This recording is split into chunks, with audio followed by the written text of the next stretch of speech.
Chapter 575. This time, although Tianxian deity Lord was lured into the trap and the great Emperor of Dong, you successfully retrieved a strand of the law, Lu Wu also began to consider the development of the human world. After this incident, Lu Wu noticed that the heaven realm had noticed some changes, although they had yet to find out the reason. In fact, Lu Wu also understood that the heaven realm had never cared much about the development of the human world. Because the human world was already in the age of degeneration, there were only a few cultivators in the world, and they could not compete with the heaven realm at all. Therefore, the forces of the heaven realm were very confident about the human world. It could be said that, in their view, the human world had no future, and it was impossible for a powerhouse like the emperor to be born. And Lu Wu and Lil Bei Li took advantage of this. They lured humans into the underworld and used the underworld's forces to develop in the underworld, which was full of spiritual energy. However, in the eyes of the heaven realm, the human world was still the decadent human world. The humans were also mediocre, and there were no super cultivators. As for the development of human technology, the arrogant heavenly gods did not care about it at all. To them, the human world that had given up on cultivation was useless. Even if they occasionally paid attention to the human world, they only paid attention to the cultivators, not the power of technology. They would not pay attention to the popularity of a game or the rise of virtual reality equipment. With all these factors combined, Lu Wu and Lil Bei Li's deception was not discovered at all, and there were no signs of them being discovered. However, Lu Wu also began to think of countermeasures for the Tianxian deity Lord, who had begun to pay attention to the human world and wanted to investigate the remnant god's negative body. Although the Tianxian deity Lord, who had suffered a great loss, should not think of placing a pawn in the human world in the short term. But it was uncertain in the future. If another pawn appeared, Lu Wu began to think about how he should deal with it. This time, Gongda's encounter with the martial arts cultivation powerhouse Mu Zhiguang could be considered a coincidence. The death penalty after the incident also erased the traces of Mu Zhiguang's existence. But what if it was the next time? Another coincidence like this would arouse suspicion. Lil Bei Li came up with a plan for this. That was to detect the soul. As long as it was a spy from the heaven realm, Lil Bei Li could predict it in advance and then use the artifact to mark the soul of the pawn for precaution. Although this chess piece would definitely not be able to find the deity's negative body, totem, stored in the artifact dimension. However, while he was exploring the human world, he might come across the extremely popular battle game, although it was unlikely that he would discover the problem. Who knew if the heavenly mystic immortal lord would investigate further? Therefore, Lil Bei Li's plan was to mark the chess pieces and then create a different world of conquest for them. In other words, the other players were playing battle online. However, if the pawns that the heavenly mystic deity monarch planted in the human world started to fight, they would be playing a different game. Moreover, as a chess piece, it was impossible for him to actually play the game. All he did was investigate, and it was very easy for him to fool the heavenly mystic immortal lord. However, this plan also needed to be perfected. For example, there were many battle game videos on the internet. If the game was different from the chess pieces, it could easily cause unnecessary trouble. Therefore, since they were going to fake it, they had to make it more realistic. Hence, after a discussion with Lil Bei Li, Lu Wu decided to create a virtual world for the Tianxian deity Lord's chess piece the next time. Let him toss and turn inside. After tricking the heavenly mystic deity Lord, Lu Wu met an old friend in the artifact. It was the soul of His Excellency Yu Yao. In Lu Wu's opinion, this guy's experience was quite pitiful. He was tricked by the players and broke up with his brothers. Although he temporarily became the king of Beiki and thought that he had reached the peak of his life, he died tragically in the hands of the players. However, even after his death, he could not rest in peace and was manipulated by the heavenly mystic deity Lord as a chess piece. The latter half of his life was a tragedy. However, this time, Lu Wu decided to recycle him and did not let him enter the 6 paths of reincarnation. Instead, after some modifications, he was sent to the non-server in the form of an NPC. He became an NPC that was loved by the non-server players and strengthened his equipment. After dealing with the complicated affairs, Lu Wu looked at the players again. Recently, the war between Beiki and the Corpse Clan was at a heated stage. While the Corpse Clan was fighting against Beiki, they also took the initiative to fight against the neighboring forces in the Land of Death. Although the Corpse Clan was under great pressure, compared to fighting against the Player Clan and other forces, the Corpse Clan at least had a huge advantage. The corpses of other forces could be plundered after they died in battle. Faced with the repeated attacks of the players, the Corpse Clan only wanted to create a corpse hill as soon as possible. Only then could they gain the upper hand.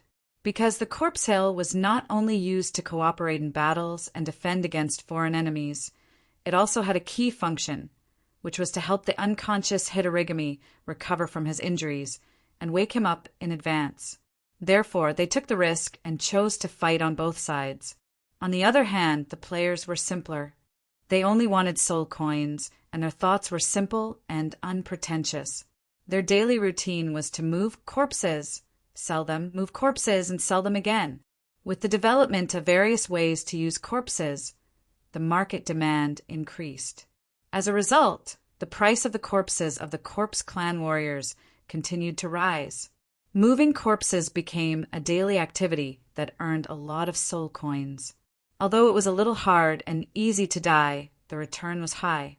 Many rich players were willing to buy them, and the brick-moving players enjoyed it. In fact, the existence of tycoon players in the game was a good thing for all the brick-moving players, and it was not a bad thing that would destroy the balance of the game. From Lu Wu's point of view, perhaps some players' behavior of exchanging soul coins for cash was a huge loss. After all, soul coins were soul power and they were extremely useful. How could they be compared to cash? However, from the player's point of view, although soul coins were very important and could enrich their gaming experience, there was a big regret, and that was the problem in reality. Because in reality, money was also needed. But where would the money come from? The commoner brick-moving players were unable to guarantee their expenses in real life. First of all, buying a gaming chamber was an expense, and the nutrition solution that could help the players stay online for 24 hours was a continuous expense. Other than that, there was also the need to take care of their families and so on.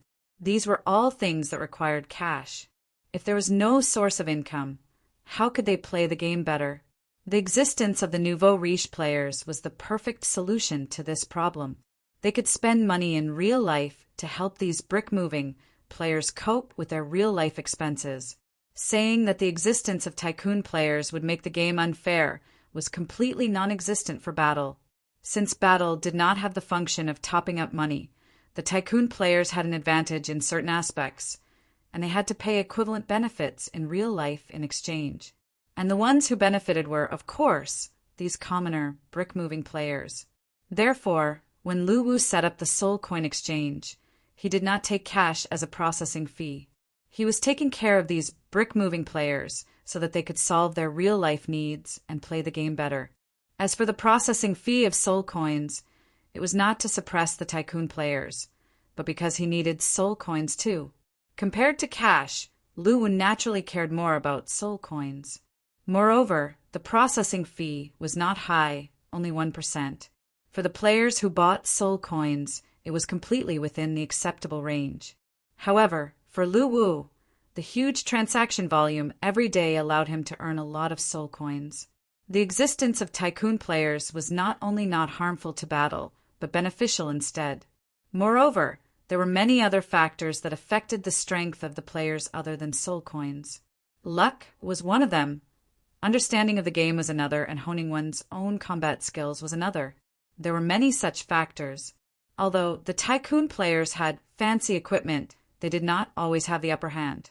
This was like many life professions. These professions could not be obtained just by having soul coins.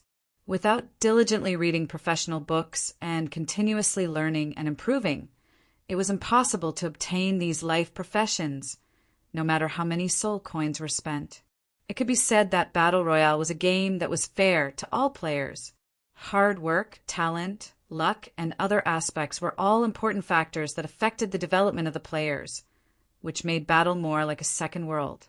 Therefore, these brick-moving players would sell some of their soul coins to the tycoon players on the soul coin exchange, in addition to improving their own strength and purchasing consumable items. They would not feel that they were being treated unfairly, but would be grateful instead. Similarly, the tycoon players were the same. They were also grateful to the commoner players. This was because without them, they would not have any shortcuts to obtain soul coins if the scummy officials did not open a top-up channel. Of course, it was one thing for the players to exchange needs and be grateful to each other, but the players had a unified attitude towards the scummy officials.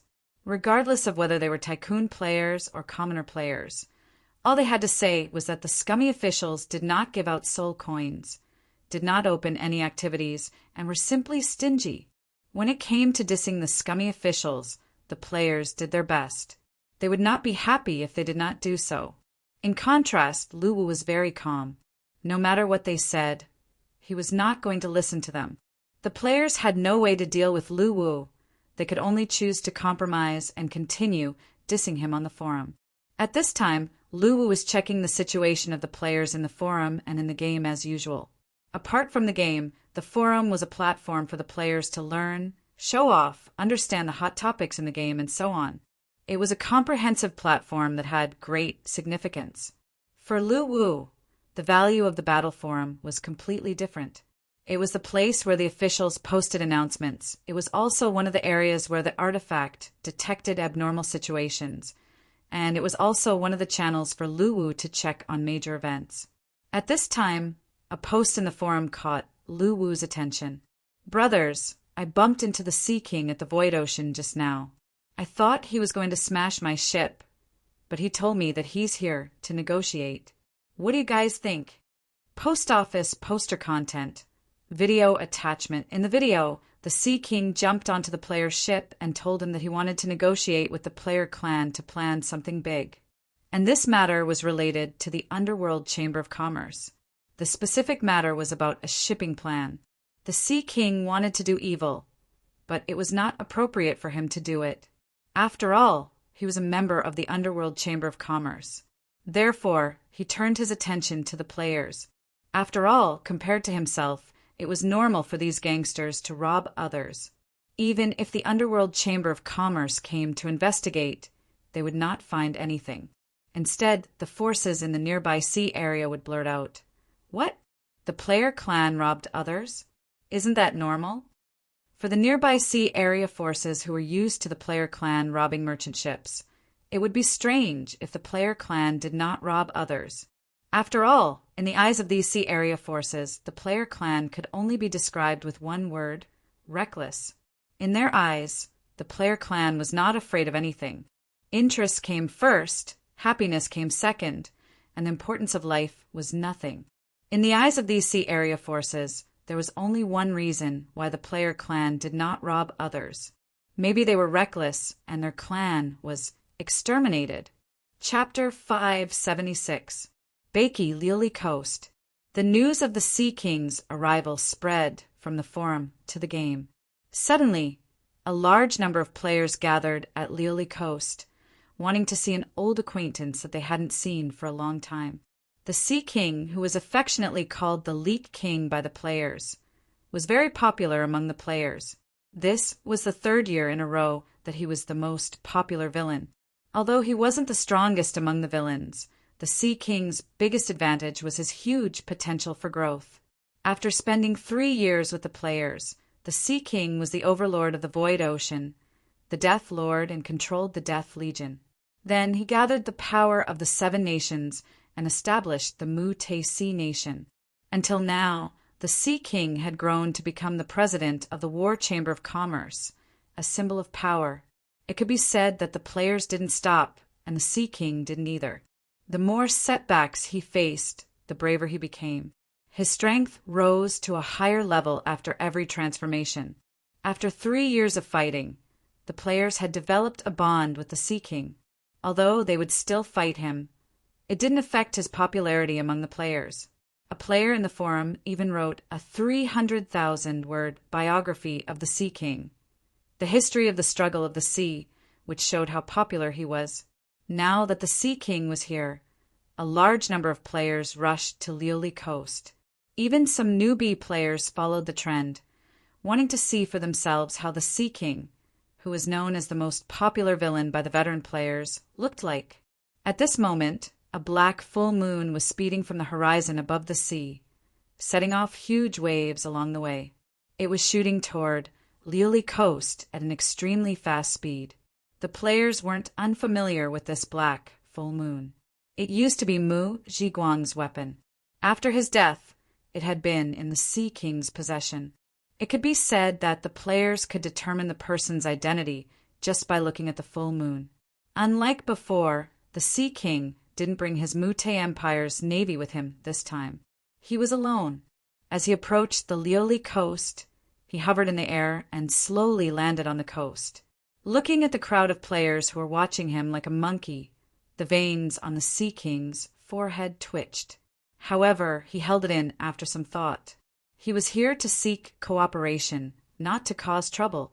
As an internal member of the Underworld Chamber of Commerce, the Sea King recently received an order from the Underworld Chamber of Commerce. He was asked to protect 5 merchant ships that were passing by the Kuelong Ocean and heading to the Scarlet Ocean. Initially, the Sea King wanted to do as he was told. However, when he was collecting information, he realized that the 5 merchant ships that were about to arrive at the Kuelong Ocean were transporting ice firestones.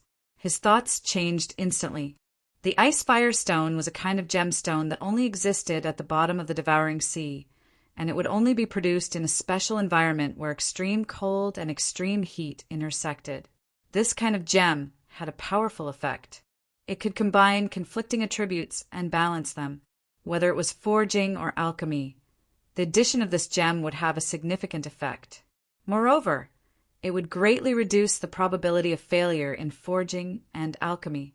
It could even be used to forge weapons, equipment, or medicinal pills with conflicting attributes. For example, weapons and pills that coexisted with ice and fire attributes. The greatest effect of the ice firestone was spirit enhancement, which could be used to reforge the original equipment and improve its quality.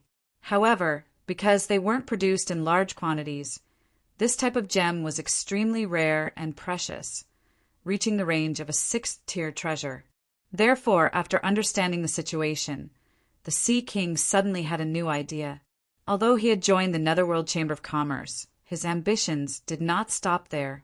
A year ago, he had an idea to replace the Netherworld Chamber of Commerce and become the overlord of the ocean. After a conversation with the Netherworld Chamber of Commerce's Eldering, the idea took root in the Sea King's mind. Since the Netherworld Chamber of Commerce could do it, why couldn't he? The power of the underworld was not eternal. Could he become the new king that overthrew the old force? For this reason, the Sea King had been planning on how to use the Netherworld Chamber of Commerce's power to strengthen himself step by step until he finally got rid of the Netherworld Chamber of Commerce's control.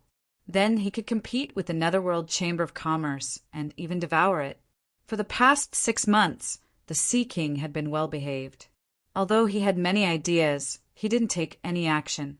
After all, the price of taking a wrong step was very serious, and there was no way to recover. However, this time, when he found out that the shipment of resources was ice firestone, the Sea King couldn't sit still. This was because the ice firestone would be of great help to the development of his force.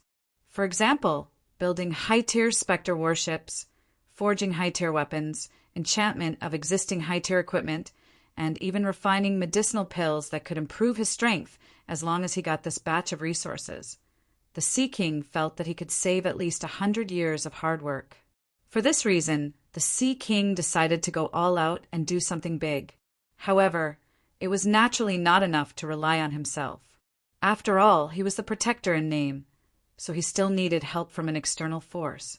Looking at Kuelong and the Void Ocean, the Sea King consulted many forces. He even thought of Langia Island and other original hostile forces. However, the Sea King gave up in the end. Because these forces were obviously lacking in courage, not to mention their strength. The Sea King felt that they would most likely betray him first if he asked them to go against the Netherworld Chamber of Commerce. After thinking about it, the Sea King still felt that the player clan was more reliable. It could even be said that this kind of dangerous mission should be done by the player clan. After all, they were famous for not being afraid of death for the sake of benefits.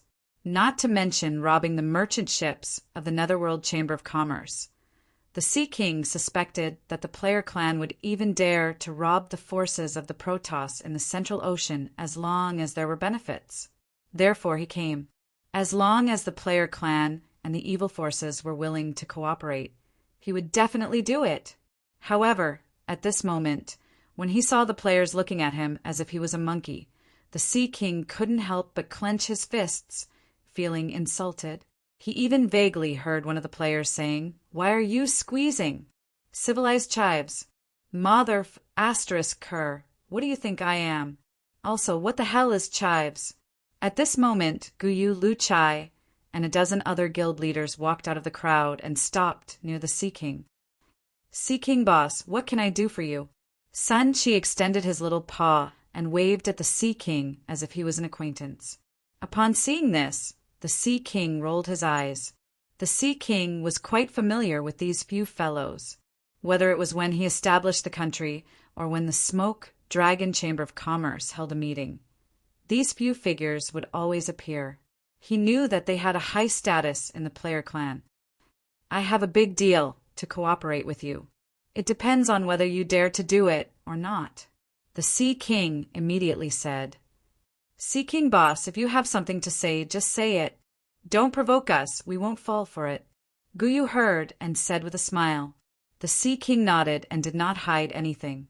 He told them the orders of the Netherworld Chamber of Commerce and the results of his investigation. After the explanation, the Sea King spoke again. "I've told you everything that I know. Are you interested?" Guyu and the others fell silent and began to chat privately in the live chat channel. "Guyu, Silik is really awesome. He's thinking of growing up again. He's so motivated," laughing emoji. Sun Chi, "Boss, this is a good thing. Let's agree to it. Although we don't know what this ice firestone is, it must be something good since Leek wants it so much." Lu Chai, "I agree too. However, the distribution of the profits is a problem. Let's make it clear to Leek first." Chin Ziyu, "I'm fine with it. You guys decide. I'll be your fighter." Lu Zhan, "I agree too. If there's a profit to be made, we must do it. It's not like we're losing anything." Laughing emoji. After a while, Guyu, who had made his decision, raised his head and smiled. "Sea King, it's definitely not a problem to do this. However, how are we going to distribute the profits?" The Sea King had already thought about this before he came. He said without hesitation, "You're right." He said without hesitation, "I'll provide the specific transportation route and other information. Therefore, it's 7-3. I'll get 70% and you guys get 30%. Hearing the Sea King's distribution method, Guyu, Sun Chi, and the others could not help but look disgusted. "Look at this. Is this something a leek should say? Leeks take the majority of the profits, while we only get 30% after all the hard work we put in to nurture you. This is ridiculous." Leek? Sea King, you're not being sincere at all. Why can't it be 70% for us and 30% for you? Sun Chi could not help but stare at him. The Sea King could not help but stare at him. "Without my cooperation, you guys wouldn't even know when the transportation ship will arrive or what route it will take. I'm already being generous by giving you 30%. You can't do it without us. Apart from us, who else would dare to rob the Underworld Chamber of Commerce with you? Moreover, we're the ones who have to take the blame for this. When we fight, we'll also be the ones who put in the effort. Doesn't your conscience hurt when you ask for 70%? Sun Chi asked in disgust. "It won't hurt." The Sea King glared at Sun Chi and replied. Sun Chi was speechless.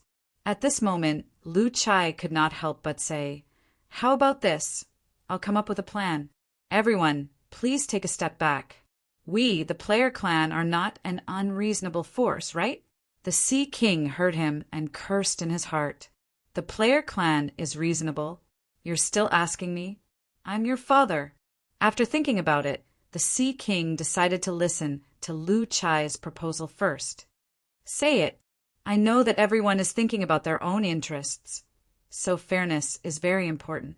After careful consideration, I feel that it's more appropriate for the player clan to take 60% and you take 40%. It's fair and reasonable. Fair, my A*S. Reasonable, my A*S. Looking at Lu Chai's serious face, the Sea King really wanted to use the Death's Light wheel in his hand to test how thick his skin was. How could he say such shameless words in such a serious manner? How is this a step back? It's practically a swap with the plan that I suggested.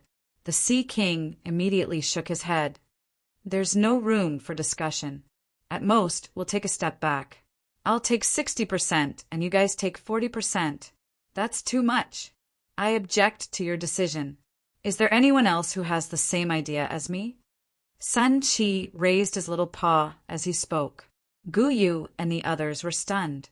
After some thought, they also raised their hands. The crowd of players behind also raised their hands when they saw this. After a while, all the players on the coast raised their hands. The Sea King was dumbfounded. Sea King boss, this is a democratic vote. Everyone thinks that your proposal is immoral. The eyes of the crowd are clear. Now, you're the only one who agrees. Everyone else is against it. Sun Chi said seriously. At this moment, the Sea King really wanted to start a massacre. I'm King negotiating with you, but you're playing a game of voting with me. I look so easy to bully. If you guys agree, then agree. If not, I'll find another force. The Sea King said with a pale face. Go ahead. Can you still find another force to cooperate with? At most, no one will be able to earn anything. Gozi said, unwilling to admit defeat. In order to get more benefits for their side, the Sea King, Sun Chi, and the others began to argue endlessly. Until the sky turned dark, neither side could convince the other. Therefore, they continued to argue through the night. Chapter 577. Baiki Liuli Coast. The sky gradually darkened and the players who came to visit the Sea King gradually dispersed. However, the negotiation on the distribution of benefits was not over yet. At this moment, the Sea King, Guyu, and the others were sitting on the beach in a circle around the bonfire.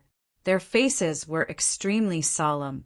The meat is almost done, the dog said as he looked at the ingredients on the grill with a solemn face. Seeing that no one responded, the dog continued. Why don't we talk after eating? I'm a little hungry. I'm too embarrassed to cook if you guys don't eat. The Sea King, Guyu, and the others looked at each other but still nodded. Thus, everyone started eating. During this time, Guyu and the others shared Baiki's specialty with spirit wine with the Sea King. The Sea King also took out Muti's specialty, sea spirit wine. The atmosphere instantly became very harmonious. However, a new round of negotiation began after the meal. The atmosphere instantly returned to its original tense state. Both sides argued with each other and gave their own reasons. The Sea King's reason was that he was the mastermind and initiator of this plunder. It was absolutely impossible for him to only take 40% of the spoils. Moreover, he had taken a huge risk in this plan, so he had to take 60%. There was no room for negotiation. On the player's side, Guyu and the others had many excuses. They used all kinds of excuses at this moment. For example, after this plundering, many of our clansmen will definitely die and we will definitely have to pay for the settlement.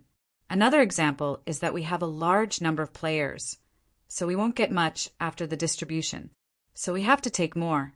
The Sea King was dumbfounded as he listened to all the excuses that came out of his mouth. When the discussion reached a critical point, the dog immediately brought out the proposal of voting. It was fair and just very democratic. Of course, the Sea King was not stupid enough to agree. If they really had to vote, the Sea King felt that he would have to get the Mute army to vote. At this moment, he was alone, and there were more than 10 people in front of him. What the F*** CK? Judging from the shamelessness of the player clan, they could get 90%, and he could even get 10%. In short, both sides could not reach an agreement on the distribution of benefits, no matter how they discussed. Neither side was willing to give in. In the end, it became a situation where they could only stare at each other helplessly. At this moment, Yi Shui said with a serious expression, "Sea King, I know you want to improve your strength as soon as possible. I also know that you're very motivated, but you have to be reasonable. We're all familiar with each other, and this can't go on. How about this? You give up 1 floor, and the player clan will owe you a favor."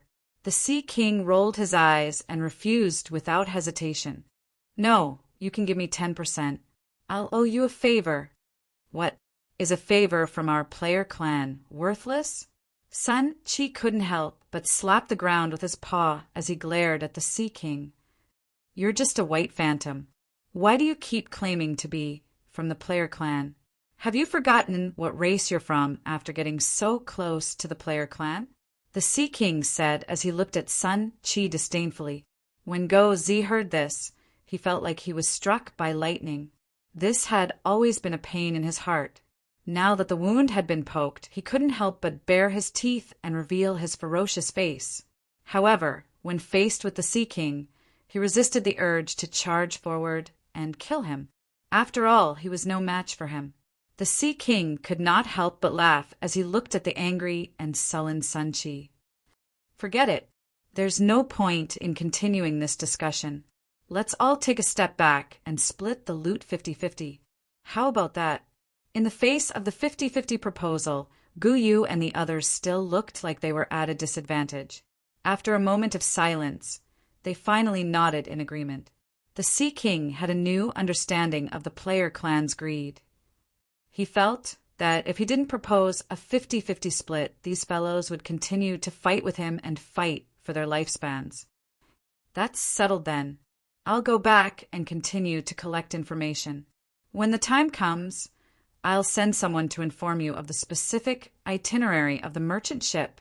As he spoke, the Sea King stood up and summoned the Death's Light Wheel. He leaped up and shot into the sky with the light wheel. The negotiation had officially ended. Apart from Sun Chi, Guyu, and the others were all smiling. Although they kept saying during the negotiation with the Sea King that the player clan would lose many of their clansmen in this battle and that they would suffer heavy losses, in reality, there were no losses at all. To them, this round of plundering was a business without any cost. It was the kind where they would definitely make a profit. Now that they had obtained 50% of the loot, everyone was actually very satisfied. However, after talking for a whole night, everyone was a little tired. After saying goodbye to each other, they went their separate ways. After everyone left, Guyu turned his head and looked at the dog who was lying in front of the bonfire, biting his claws with an autistic look on his face. He said, "Sun Chi, let's go." The dog did not say a word and looked aggrieved. "Don't be sad. Have you forgotten that this game is full of opportunities?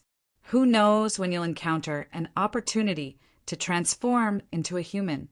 After spending so much time together, Guyu could tell what was on the dog's mind at a glance and immediately comforted him. "Boss, it's been 3 years. Have you lost your way with this opportunity?" The dog raised his head with an autistic look on his face. Hearing this, Guyu felt extremely ashamed.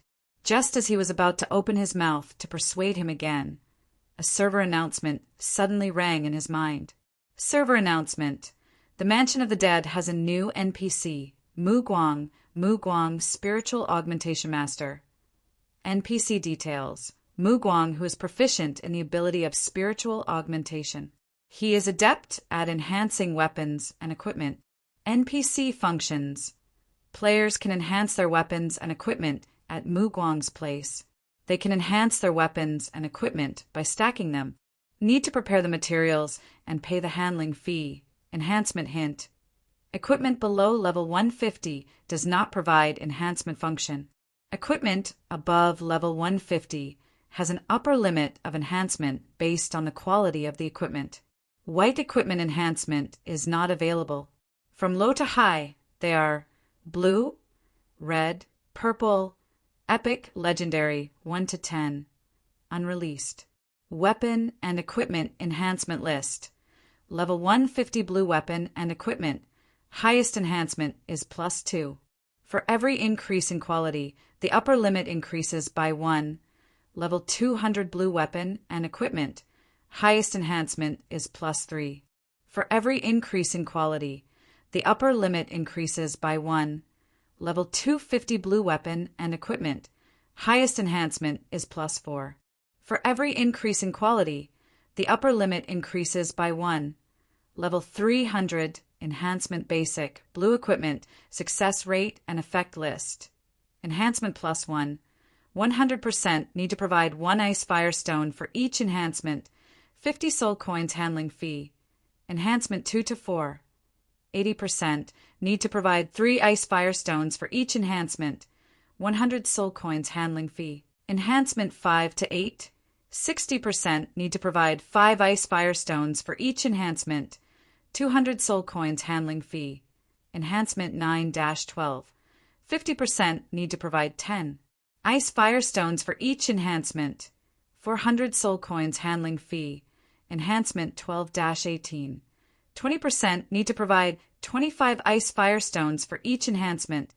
800 soul coins handling fee. Enhancement 18 to 25. 8% need to provide 100 ice fire stones for each enhancement. 2,000 soul coins handling fee. Enhancement plus 25 and above will be activated after the Ghost King trial is released. Enhancement effect. Enhancement is affected by the quality of the weapon. The higher the quality, the higher the enhancement rate at each stage, and the higher the number of enhancements that can be carried. The influence of the weapon's level is small. Enhancement hint. After reaching the upper limit of enhancement, enhancement can be carried out. But there is a chance that the weapon will not be able to bear the power of spiritual attachment and will be destroyed. Enhancement hint 2. When you level up and need a new weapon, you can decompose the weapon in your hand to recycle the enhancement material and destroy the weapon. Decompose recovery rate 1% to 100%, depending on the ability of the decomposer. Decomposer will be released in the near future. Official hint.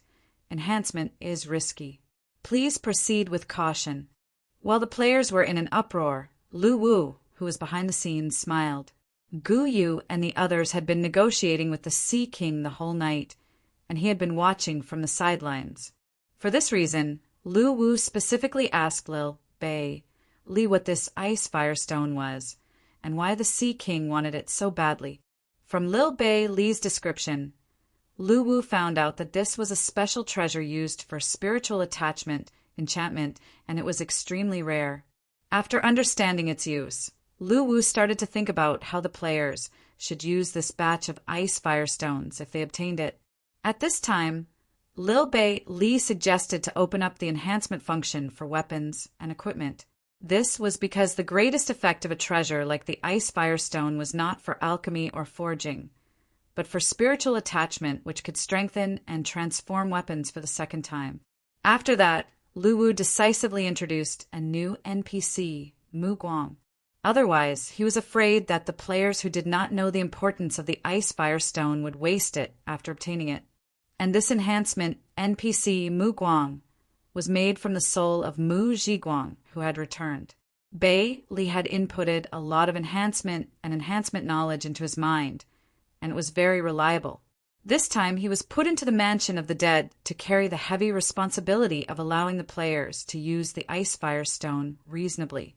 However, the enhancement function that Lu Wu opened up was not as cheat-like as other games. This was because it was not easy for the players to have a good weapon or equipment.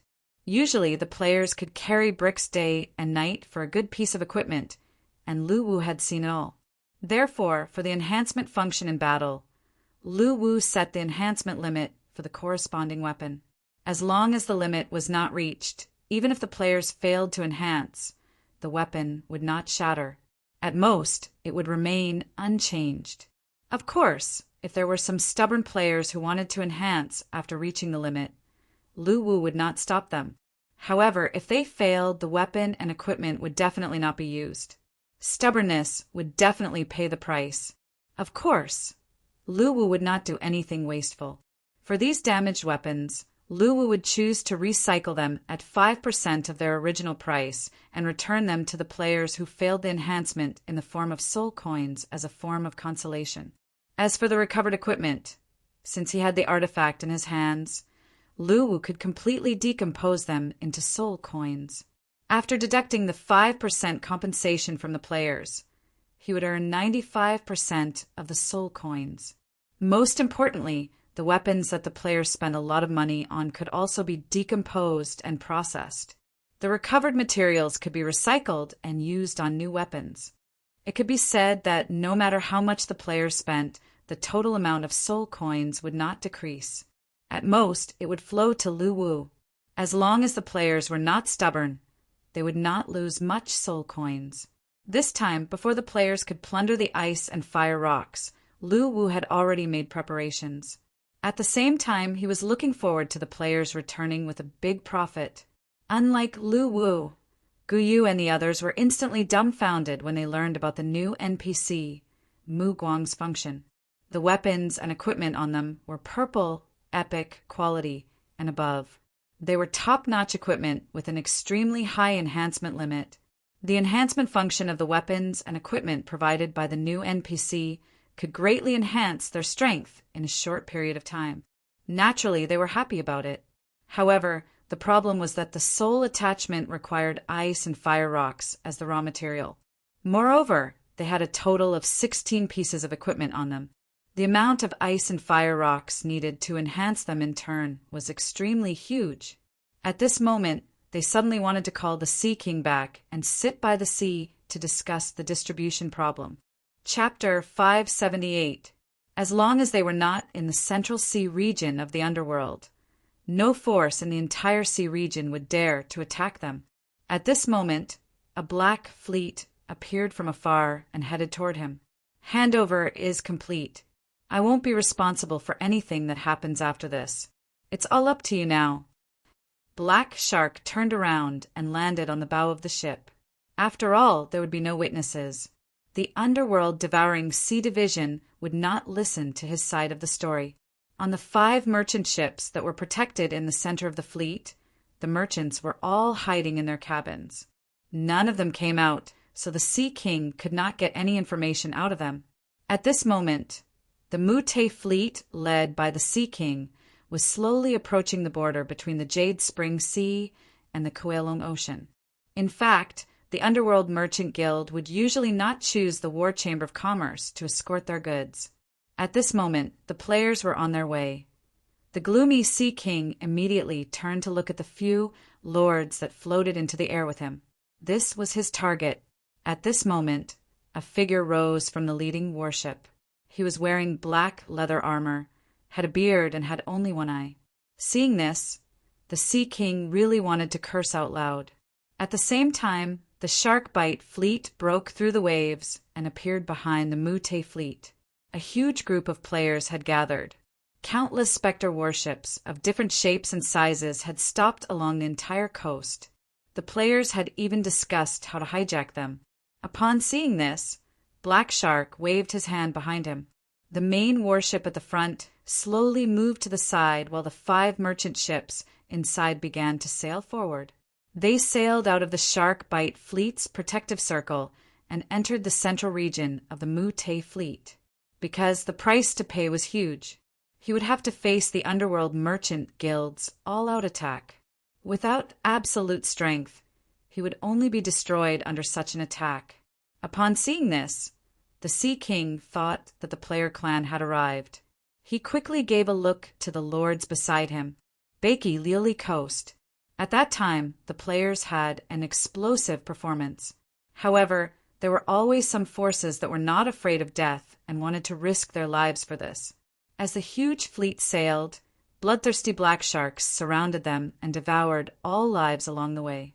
Upon seeing this, Haste-Wei and the other lords nodded and prepared to head to their respective warships to command the warriors to fight. Time passed. While the Sea King was waiting, He was also thinking about how he could act flawlessly. I had bought some enhancement potions and recovery potions in the shop in advance. I was currently waiting on the coast to gather enough people before setting off. They had just met before, so the Sea King had a deep impression of him. There was no way he was mistaken. What kind of concept was that? Even if there were only 100 of them in a box, it would still be 200,000 ice firestones. Yes, that's why I'm very happy, ha ha ha. Hey Sha couldn't help but burst into laughter. The Sea King could still clearly remember that a year ago he had been ambushed by the forces of Langia Island and was trapped on the Nether Sea Nation's Relic Island. Just as his life was hanging by a thread, the players had arrived. On the leading battleship, there was a flag representing the War Chamber of Commerce, with the word Shark engraved on it. After all, he was a little worried about the players' acting skills. Seeing this, the Sea King smiled faintly and turned around to land on his warship. The players who received the news were excited. However, since we've made a move, we must eliminate the root of the problem. We must not leave any scourges behind. Although we've developed our strength to this point, we're still too weak compared to the Netherworld Chamber of Commerce. Therefore, we must go all out. Suddenly, the surface of the water rippled and countless bubbles emerged. Seeing this, the Sea King immediately went to the bow of the ship and looked into the distance. A battle was about to break out. Black sharks kept appearing on the surface of the sea, besieging the fleet led by the Sea King. However, the Sea King felt that he would have one soon after doing this. The distance between the two sides continued to shorten as time passed. At the same time, under the leadership of the Sea King, the Mute War Chamber of Commerce sailed to the border of the Kuelong Ocean in advance and prepared to escort. Seeing this, the Sea King was envious. He could tell that these battleships were of high quality and must have been built at a great cost. During the voyage, the gigantic shark head ram at the bow of the ship let out a deafening roar from time to time, stirring up huge waves in front of them. In the live chat channel, the players were discussing about this. All right, enough with the pleasantries. These 5 merchant ships are about to enter your jurisdiction. I will leave the rest to you. However, I want to remind you that this batch of goods is extremely important. So, you must be careful on the way. Hey Sha grinned and said. However, they were immediately dumbfounded. When there was no wind or waves, sailing in this ocean was like floating in the air. This was also one of the unique features of the Jade Spring Ocean. At this moment, the players were on their way. To appease everyone, a few players typed the sentence in the chat channel from time to time. Thinking of this, the Sea King made a decisive move. He stomped his feet and pushed the main ship into the water. His body shot up and punched the black shark, repelling it. I've heard about you from Eldering. He said that you have great potential. This is the first time we've met. Let's take care of each other in the future. Hey Sha said with a smile. Each of you is responsible for one side. Prepare to counterattack. It was the branch of the devoured ocean of the Yellow Spring, one of the top 10 subordinate chambers of commerce, the Shark Bite Chamber of Commerce. What the F*** CK? That was because their name was the biggest guarantee. However, the Sea King's attention was not on the Shark Bite Chamber of Commerce.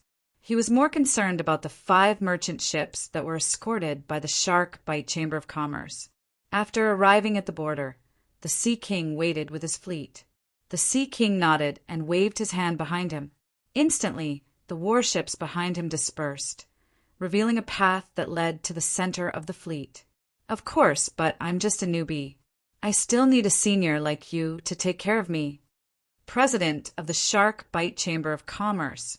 Hey Sha, he said in a loud voice. Every time he thought about it, he would feel awkward.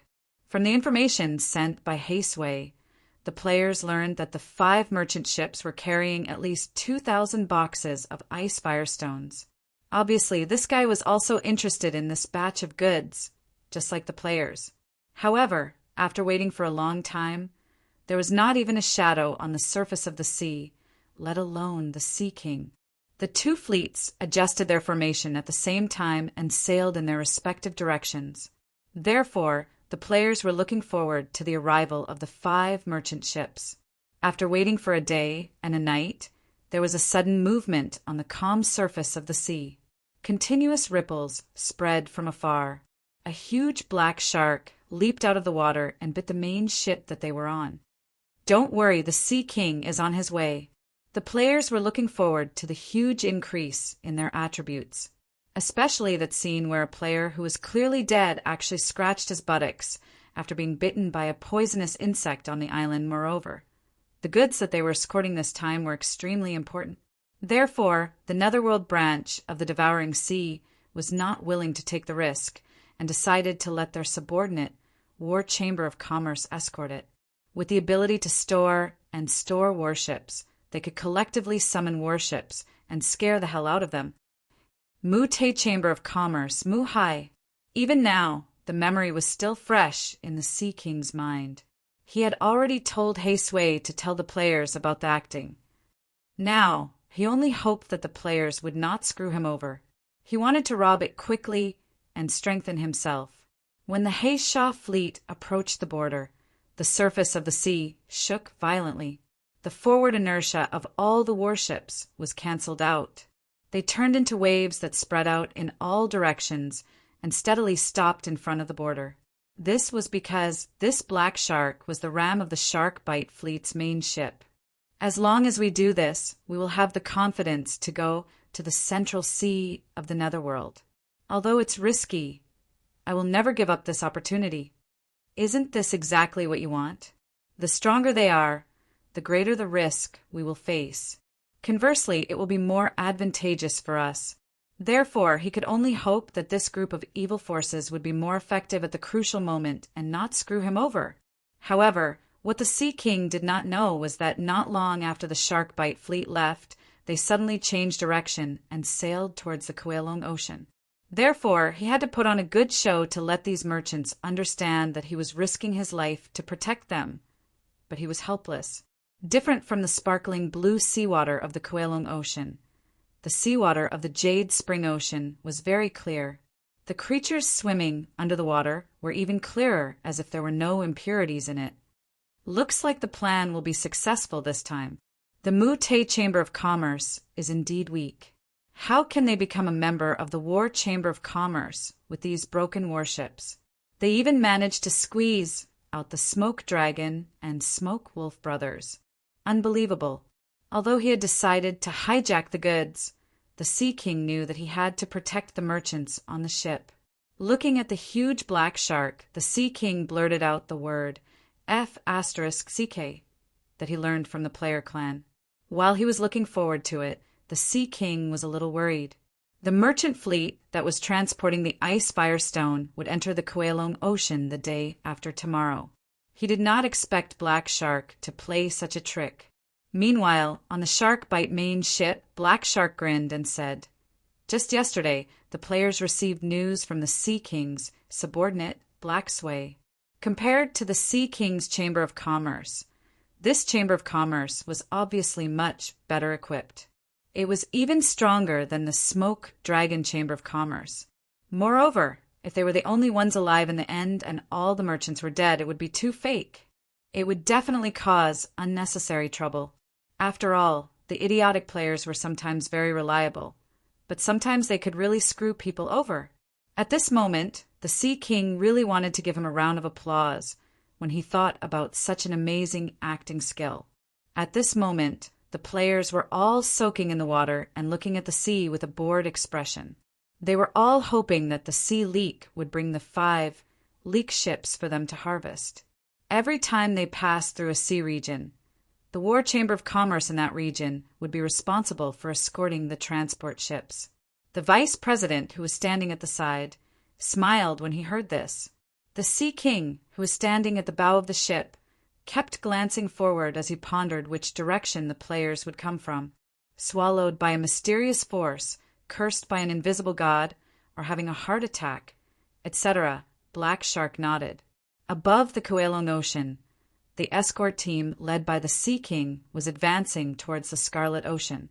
After the appearance of the enhancement NPC, Mugwang, the players finally knew the specific value of the Icefire Rock. They also understood why the Sea King was willing to take the risk to hijack this batch of merchant ships. Although the merchant ships would only arrive the day after tomorrow, the players were already restless and had already made preparations. Time passed by slowly. There were no waves during the half-day voyage. Just like that, after sailing for a while, a situation finally occurred. After all, after the enhancement of attributes, not only would they farm monsters faster, but they would also feel refreshed. This feeling was very addictive to the players. Kill him and get rich in one go. Upon seeing this, the Sea King immediately levitated into the air and nodded at Black Shark, because the benefits were too great. These few days, the players had been looking forward to the new enhancement function for a long time. However, without the raw material of the Icefire Rock, it was impossible to enhance the weapons and equipment. In reality, the players had already made preparations and were squatting at a certain spot along the voyage route. Hey Sway and the others nodded solemnly. Then they landed on different ships and began to fight. Chapter 579. It was a long wait. The players were speechless as the Sea King did not show up no matter what. As they were not connected to the Sea King's live chat channel, they had no idea what the Sea King was doing. They even suspected that the Sea King was messing with them on purpose. Faced with this situation, Guyu finally decided to lead his fleet along the route that the Sea King mentioned. He would then inform the players of the exact reason. The players could only continue to wait. Although they were frustrated, they were not willing to give up just like that. After all, the Icefire Stone was too tempting for them. Without the Icefire Stone, the enhancement function that they had been looking forward to was just a decoration. But soon, Guyu's anxious voice was heard in the live chat channel. Everyone, come and help. The merchant ship has been cut off. Someone has attacked us first. Coordinates. JPG. When the players heard this, after a short period of silence, they became excited. Which bastard doesn't want to stay in this area anymore? Let's go and help the sea leaks. Attack! Attack them to death. The players were still guessing what was going on. Now that they knew the reason, they could not stand it anymore. One by one, they summoned their warships and headed towards the coordinates sent by Guyu at full speed. At this moment, in front of the sea, the battle between the Sea King and the Sharkbite fleet was still ongoing. Facing the Sharkbite fleet that was much stronger than them, the Mute army was having a hard time. At this moment, the Sea King finally understood how the players felt when they faced the Smoke Dragon fleet. Compared to the warships of the Sharkbite fleet, the Mute army's warships could only be described as tofu dregs. In terms of warship strength, the Sharkbite fleet had an absolute advantage. Fortunately, the Sea King was extremely strong. Relying on the Death's Light while left by Mu Zhiguang, he was able to fight against the leader of the Sharkbite fleet, Black Shark. He even had the upper hand. However, the Sea King's eyes turned red when he saw the heavy casualties of his subordinates.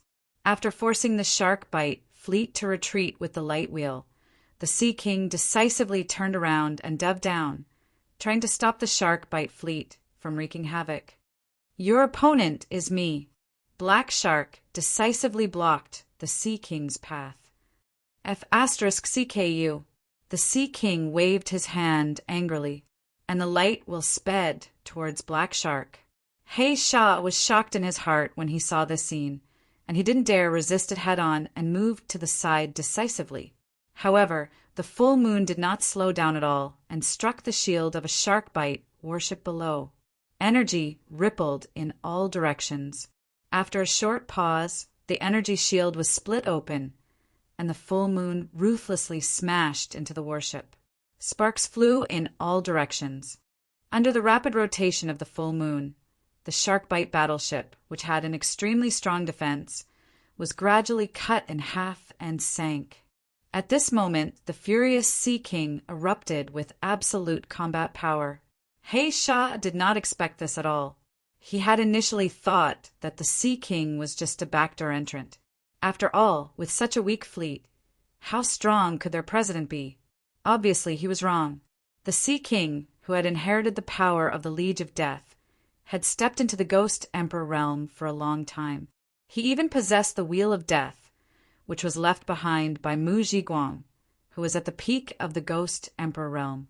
Not only was his strength not weaker than Meng Qi's, but he was even slightly stronger than Meng Qi. Therefore, as he had imagined, the situation where the battle was crushed in a short period of time did not occur. This caused He Sha to feel extremely vexed. This was because the longer the battle dragged on, the more disadvantageous it would be for him.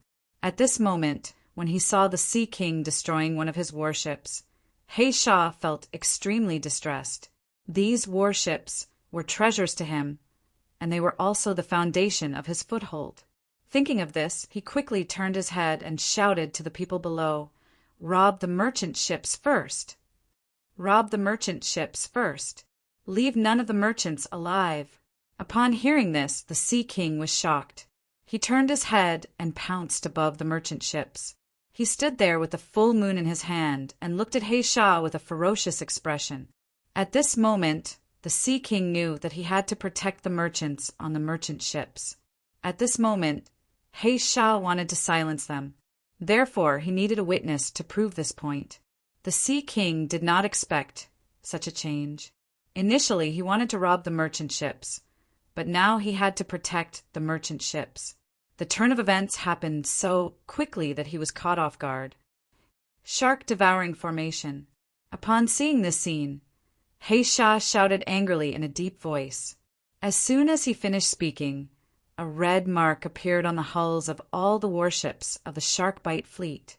The black sharks in the sea suddenly surged towards the 5 merchant ships in the center, biting and ramming with all their might. Facing the underwater attack, the Sea King could not do anything even though he wanted to support them. Currently, his Mute fleet was being held back by the Sharkbite fleet, and he had to keep an eye on He Sha in the sky. He could not split himself to deal with the underwater attack. Just when the Sea King was feeling anxious, an enormous fleet suddenly appeared in the distance. Looking from afar, the horizon was filled with warships, forming a line that stretched across the entire sea. The appearance of this enormous fleet made the Sea King ecstatic. This was because he knew that reinforcements had arrived. Upon seeing this, He Sha's expression froze. He did not know why this fleet had come. As the fleet approached, various ships' spirits appeared above the fleet. They bared their fangs and brandished their claws at the point of battle to deter them. Such provocative behavior made He Sha feel uneasy. He felt that something was not right. Looking at the 5 merchant ships that had been bitten into pieces, He Sha made up his mind and let out a low growl. Suddenly, the attack of the sharks became even more frenzied. Under the attack of the sharks, sawdust flew everywhere. The merchant ships were in danger of sinking to the bottom of the sea at any time. At this moment, a figure suddenly leaped up from the bottom of the sea and let out a long cry. Chirp! Upon hearing the cry, the surrounding sharks began to flee uncontrollably. They no longer listened to He Sha's attack command and seemed to be in a panic. It was the divine beast that Bai Zhe had tamed Little Quinn. Relying on the suppression of the overlord of the sea bloodline, the sharks were in a frenzy. It was as if a ferocious beast had entered the school of fish. They were so frightened that they scattered in all directions. They no longer listened to He Sha's command. At this moment, Little Kuin's arrival had completely destroyed the shark addiction formation. He Sha was annoyed and terrified at the same time. He did not know what kind of force had arrived. At this moment, the players' fleet was approaching them. They were less than a nautical mile away. At this moment, He Sha had a thought. Could it be that this unknown force had taken a fancy to this batch of merchant ships? Were they planning to plunder the transport just like him? Chirp! At this moment, Little Kuin poked his head out of the water again and let out a long cry proudly. Bai Zhe, who was wearing a diving suit, was sitting on his back. He smiled and rubbed Little Kuin's head. the bloodline of the sea spirit. He Shah was horrified when he saw little Kuin's appearance. He Shah knew very well how powerful the potential of a sea beast with such a bloodline was, because such a creature had the potential to inherit the position of the sea spirit when it matured. It was much more powerful than the war chamber of commerce. After all, the overlord of the sea was the well-deserved king of the sea and the top of the food chain. However, He Shah was in disbelief when he saw the figure on little Kuin's back. This sea spirit level creature was actually tamed. This was something that He Shah dared not imagine. Looking at Bai Zhe, He Shah's expression was extremely solemn. "Friend, where are you from?" "The player clan." Bai Zhe pushed down his diving goggles and said with a smile, "The player clan?" He Shah was stunned, as he had never heard of this force. He then turned his head to look at the players' fleet that was attacking them from behind. After a moment of silence, he said, "How about a 50-50 split?" Bai Zhe was stunned when he heard that. He then shook his head. That was because he had no say in this matter. However, He Shah felt that Bai Zhe's shaking of his head was too little. Faced with this situation, He Shah couldn't help but grit his teeth. "You have 6 and I have 4. Let's finish the battle quickly and leave." Bai Zhe was dumbfounded when he heard that. He subconsciously turned his head to look at the Sea King. The Sea King's face turned green. He never suspected that the player clan would betray them because of the strength of the Shark Bite fleet. After all, no matter how powerful the player clan was, they wouldn't be afraid. The Sea King was sure of that after being in contact with them for so long. However, there was an exception, and that was the current situation. Although He Shah had only given them 10% more, this 10% might be enough to make the player clan betray him. At this moment, the players' fleet approached. Faced with the menacing players' fleet, He Shah immediately shouted in the direction of the players' fleet, "Friends, I'm willing to share this batch of goods with you. You can take 60% and I'll only take 40%. What do you think?" The players didn't slow down at all when they heard that. The players' way of thinking was completely different from the Sea King's. Although they were here to plunder, the Sea King didn't care.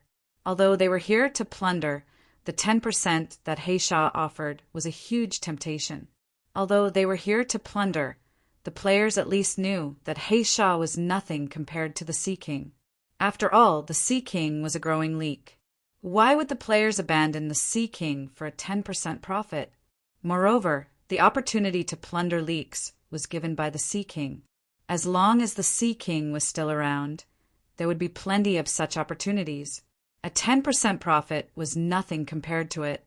Therefore, the players couldn't help but curse in the live chat channel when they heard that. "Doesn't this idiot know that the Sea King was raised by us? I'll split the profits and destroy him. He must be out of his mind. He stole our leeks and the goods that should have belonged to us. Now, he wants to split the profits? Smash his head." No one cared about what He Shah said. The players only had one thought in mind: destroy this force that came out of nowhere and rob the merchant ship. Therefore, under He Shah's horrified gaze, the players' fleet crashed straight into the battle zone. With the addition of the players' forces, the Sea King no longer had to worry about the underwater threat. He raised his head and flashed a ferocious smile at He Shah. "How do you want to die? What's going on with this force? Do you know them?" He Shah asked with a gloomy expression. "Maybe they don't like you. I don't know them. I don't believe it. I offered them 60% of the profits, but they still refused. They would rather exhaust their combat power to fight me. If they aren't idiots, then they must be plotting something else." He Shah immediately said, "You're right. They are really idiots. However, you can only bring this secret to the 6 paths of reincarnation." As the Sea King spoke, he waved his hand and the lunar chakram sped toward He Shah. At the same time, he followed the lunar chakram and charged toward He Shah. Without any worries, the Sea King just wanted to teach He Shah a lesson and let him know what pain was. Chapter 580. With the addition of the players' fleet, the battle on the surface of the sea became extremely chaotic. However, the players had been fighting with the Mute fleet for a long time and were familiar with each other. Hence, they would not attack the wrong warship. The quality of the players' warships might not be as strong as the Sharkbite fleet, but the biggest advantage of the players was that they were not afraid of death. All they had to do was to protect the Mute fleet and charge forward as a meat shield. If the warship was destroyed, they would jump into the water and smash the Sharkbite fleet with their hammers. They would be rich if they could smash a part out of it. In the sky, the battle between the Sea King and Heisha was getting more intense. Seeing the situation below, Heisha wanted to take out the Neptune's pardon to support him several times, but he was stopped by the Sea King. This time, Heisha was in a passive position while the Sea King had the upper hand. With the help of the player clan, the Sea King could finally unleash his full potential and unleash his abilities. Under the situation where both sides could not use the Neptune's pardon, the Sea King still had many abilities. As a descendant of the Nether Sea nation, Neptune transformation was the first step. With the Death Overlord's inheritance and the Death's light wheel that contained the law of death, the Sea King was getting fiercer as he fought. On the other hand, Heisha's biggest advantage was the fleet of warships and the Shark Legion. In terms of one-on-one combat, he was much weaker than the Sea King, who was also in the Ghost Emperor realm. Heisha was having a hard time dealing with the Sea King's fierce attacks. At this moment, he was panicking.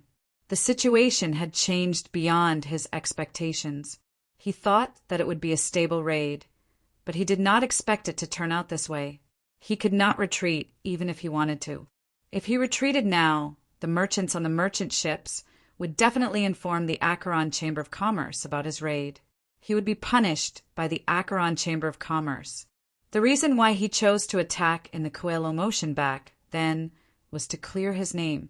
However, if he did not retreat, it would be unrealistic for him to take down the merchant ships and kill the Sea King and the others at the same time.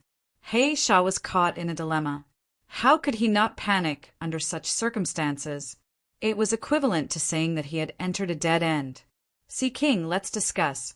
How about we split this batch of goods equally? I only want 10%. Heisha quickly said after dodging the Sea King's attack. Under such circumstances, Heisha could only choose to retreat and drag the Sea King down with him. What 10%? Am I the kind of person you think I am? I'm loyal to the Netherworld Chamber of Commerce. Don't King compare me to you. You're a filthy, ungrateful wretch.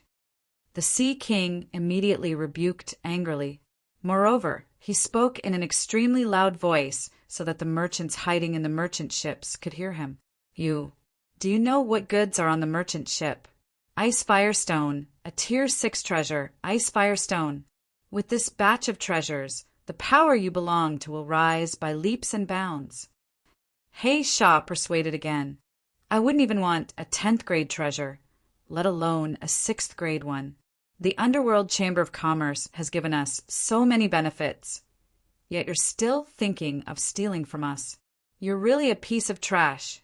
The Sea King immediately rejected him. He approached Heisha again, and his fist, which was condensed with water elements, smashed toward Heisha. Upon hearing the Sea King's words, Heisha felt extremely gloomy. He had no choice but to bite the bullet and fight. However, the difference in strength was still there. The more they fought, the weaker Heisha became. Gradually, Heisha couldn't hold on any longer. He was the descendant of the Sharkbite clan. His most powerful attack method was to cooperate with the Shark School to cast spells. However, his Shark School dared not surface when facing Little Kuin, the descendant of the Overlord of the Sea, let alone cooperate with him to cast the Shark Addiction Array. Under such circumstances, Heisha was unable to do as he wished. He wanted to descend and cooperate with the fleet to attack. However, the Sea King refused to let him descend and kept dragging him along. With the Sea God's body absorbing Heisha's attacks and the Death's Light while cooperating with his attacks, Heisha became more and more exhausted. Finally, he was slashed by the Death's Light wheel after his weak point was found. The death energy quickly spread throughout his body, and his skin turned grayish-black. The Sea King seized the opportunity and smashed his fist on Heisha's head. The fist force vibrated, and the water element rippled. Heisha spat out a mouthful of blood on the spot. Sea God! While roaring, the Sea King took out the Sea God's scepter from his back and hammered it on Heisha's chest. Heisha was instantly enveloped by a ball formed by water elements. The water ball kept shrinking and squeezing inward. Heisha struggled with all his might as he felt the tremendous pressure coming from the surface of his body. However, he was unable to break free. The Sea King could not help but laugh. He continued to mobilize all his strength to control the water elements. At the same time, the death energy in his body began to permeate into the water ball and entangle Heisha. Under the double attack, Heisha's expression gradually became sluggish, and his struggle became more and more powerless. At this moment, the Sea King was very excited. As long as Heisha was dead, the battle would be over soon. He could completely destroy all of Heisha's warships, one by one. Feeling the vitality in Heisha's body fading away, the Sea King's smile became more and more ferocious. Under his control, Heisha had no chance of escaping. He was definitely going to die.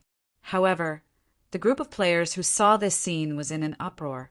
At this moment, in the live chat channel, F*CK, everyone look, the Sea King is going to kill Heisha. What? Heisha is going to be killed? Hurry up and stop him. This is the Ghost Emperor. We have to kill him. Hurry up and fire at the Sea King. Stop him. How can Sea Leak be so cruel? F*CK, I took a look at Heisha's status. He's really going to die. Hurry up and do it. Hurry up and stop Sea Leak. This Ghost Emperor is not negotiable. We have to kill him. I'm going to have a heart attack. Losing the Ghost Emperor is a huge loss. Looking at the dying Heisha, the Sea King's body tensed up.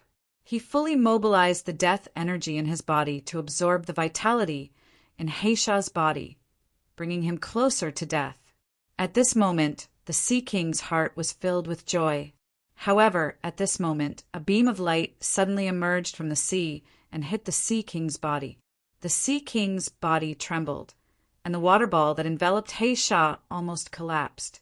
He turned his head angrily and was shocked to find that it was the warship of the Myth Guild that fired at him. It was a mistake. At this thought, the Sea King immediately turned his head and looked at Heisha, who was controlled in the water ball again. He was about to continue activating the death energy to kill him. Bang! Bang! Bang! This time, several cannonballs were fired at him. Fortunately, the Sea King reacted in time and dodged them. He turned his head again and found that it was still the warship of the player clan that was attacking him. Did he have a heart attack again? The Sea King was dumbfounded. The Sea King was very familiar with the daily crazy behavior of the players. However, this was King battlefield. How dare they attack me at this moment? Can't they be normal people? Just when the Sea King was dumbfounded and confused, several figures floated up from the warship and flew toward him. Sea Leak, don't. Stop it. He's going to die. He's really going to die. He's only one breath left, big brother. Go easy on him. At this moment, seeing Heisha's dying state, the players were anxious to death. However, the Sea King was even more confused. What the F*CK are you guys doing again? The Sea King scolded angrily as he looked at Guyu and the others who were approaching him. Sea King, quickly hand Heisha over to us. Don't kill him, Guyu said with a distressed expression as he glanced at Heisha's dying state. Sea King, quickly withdraw the water ball. He's going to die. Sun Chi said anxiously at the side.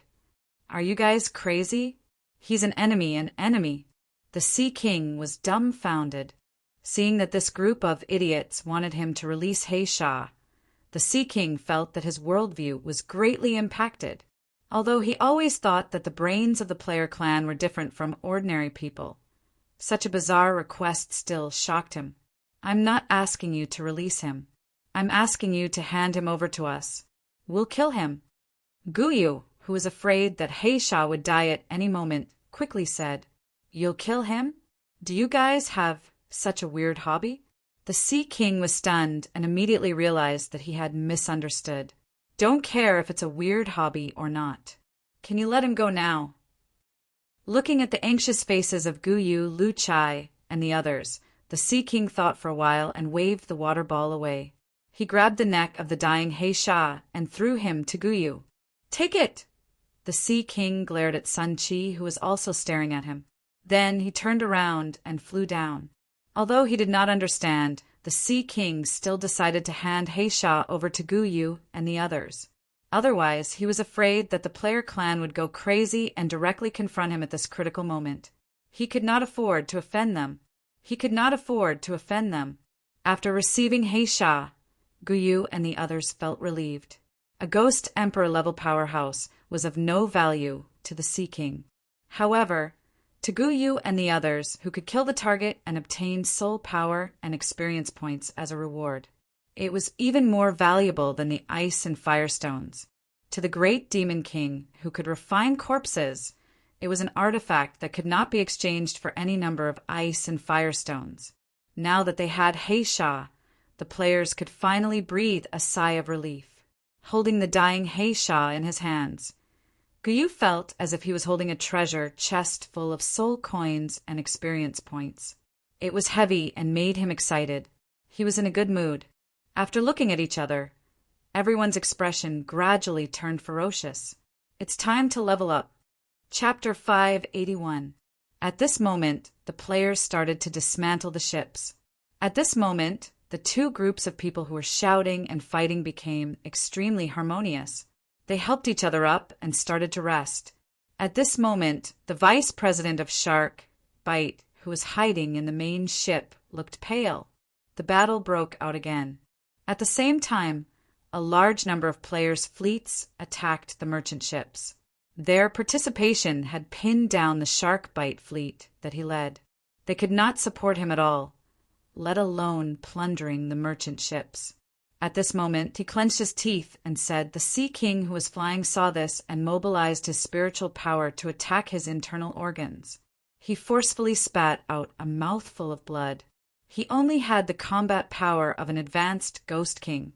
He would not stand a chance against the Sea King who could kill Black Shark. Before he could understand what was going on, Guyu suddenly threw him to Lu Chai. As for the reason, it was to inflict damage, so that the experience points and soul coins would be shared equally after death. At this moment, Black Shark felt like dying. During this period, whenever Black Shark was in a critical state of near death, the players would pour a bottle of the cheapest blood recovery potion into his mouth to ensure that he would not die. With the help of the Death's Light will left by Mu Zhiguang, the warships could still break through the defense, even though they were very tough. Although it was a little troublesome, without Black Shark, these warships were like lambs waiting to be slaughtered. There was no way they could fight against the Sea King. "Brother over there, get up. Don't just lie down. I'm very sure that the arrow didn't hit you." At this moment, he suddenly felt sorry for Black Shark. After all, he was the president of the War Chamber of Commerce. Now he had fallen into the hands of the evil player clan. Guyu took out the cheapest blood recovery potion from the channel and stuffed it into Black Shark's mouth. Compared to the Mute fleet, who avoided decisively and used the devices on the warships to prevent the warships from being destroyed, the players' behavior was much more ruthless. After the players from the Myth Guild touched him, Black Shark was transferred to the next warship. "Brother, wake up. It's time to clean up the mess. Hurry up and finish your work." It was fine if he was killed directly.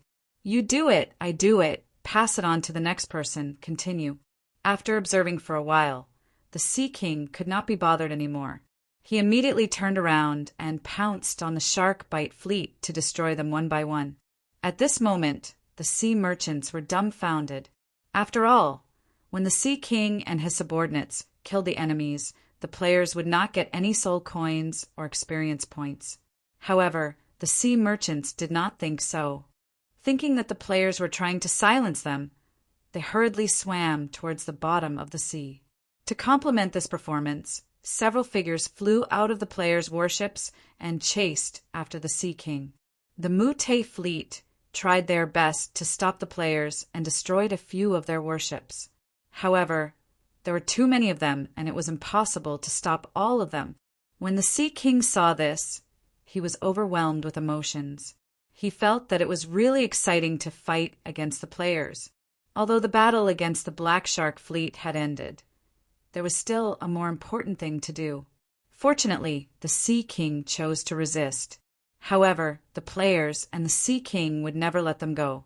In the outside world, the players and the Sea King's forces began to show off their acting skills. After all, when this faction went crazy, they would even kill their own people. However, in the eyes of the Sea King and his subordinates, the players' viciousness was seen as ferocious and brave. The arrival of the Sharkbite fleet gave them quite a scare. At this moment, Black Shark had become a monster of experience and soul coins, and everyone had a share. As the potion flowed down his throat, Black Shark instantly felt a warm current circulating in his body before it dissipated. Now that the Black Shark fleet had been annihilated, they felt like they were on a roller coaster with ups and downs in their hearts. After all, the number of players was huge. Up until now, the mission of everyone looting monsters had not been completed. Therefore, Black Shark was still being passed around until the end of the battle. They were all accumulating damage and waiting to get their share of the treasure. Guyu clenched his fist and punched him in the chest. Relying on the power of the high-level warships, he crushed the players and the Mute fleet along the way and rushed out of the encirclement. During this period, the Sea King was also secretly observing the players, wanting to know how they would deal with Black Shark. Inform all the fleets to charge together, or else we'll be dead. Lu Chai did the same thing as Guyu. He poured the purest potion into his mouth and hit his head. However, at this moment, they heard the Sea King's angry roar. Compared to the Mute fleet that he led, this battle was like an assistant. Every single one of them did the same to him. The punch was neither heavy nor light, but Black Shark was a little stunned. The arrival of the follow-up reinforcements gave them hope. To be precise, there was still one person alive, and that was their president, Black Shark. After the fight, Chi Ming turned to look at Guyu and the others. Now that the crisis was over, they immediately walked out of the cabin to thank the Sea King. It was unbearable that the Sea King and his subordinates had cut off their leaks just like that. Another dive-in was coming. Moreover, there were no witnesses. No matter what, he would be cleared of suspicion. Even if they investigated, these merchant ships would be sunk in the Kuelong Ocean. As soon as the vice president of Black Shark finished speaking, the main ship began to sound its whistle. Then, all the Black Shark warships gathered and rushed toward the encirclement. "What are you doing?" Faced with such a situation, he did not dare to go out at all. There were already layers of encirclement outside. It was even more difficult to break through. When he saw this scene, he was dumbfounded. The battle lasted for half a day and finally ended. Therefore, they quickly hid in the cabin. Obviously, this roller coaster ride was not over yet. What should we do next? Death doesn't matter, but the leaks must be harvested by us. Although the Sharkbite War Chamber of Commerce was not the strongest, in their opinion, it was still superior to the Mute War Chamber of Commerce in terms of strength. It was time for the performance. In the end, the players were putting an end to wastage. By ramming the ship's attack devices and spells, they bombarded the merchant ships crazily. However, he soon understood. He initially thought that he would be the winner in this battle. "Did I hurt you just now?" "Huh. Why aren't you talking?" "Damn, don't tell me I really killed you." Seeing this, the players followed suit and jumped into the water. The sea merchants were completely dumbfounded. The Sharkbite fleet was annihilated. All the members were killed, and all the warships were sunk. He Sha was stunned when he heard this. Although he didn't understand why they were doing this, he understood one thing. The transmission wasn't over yet. The script was to annihilate the Sea King's Mu-Te War Chamber of Commerce and take away all the Ice-Fire gems. After that, Black Shark would be investigated by the Underworld Chamber of Commerce, explaining that he had nothing to do with it. The members of the Mu-Te War Chamber of Commerce felt their scalp tingle. Once again, they felt that the player clan was a force that they could not afford to offend. Look at how crazy they were. Their ships were destroyed, but they still charged at the Shark Bite fleet with their hammers. What a lunatic. There was no need to worry too much.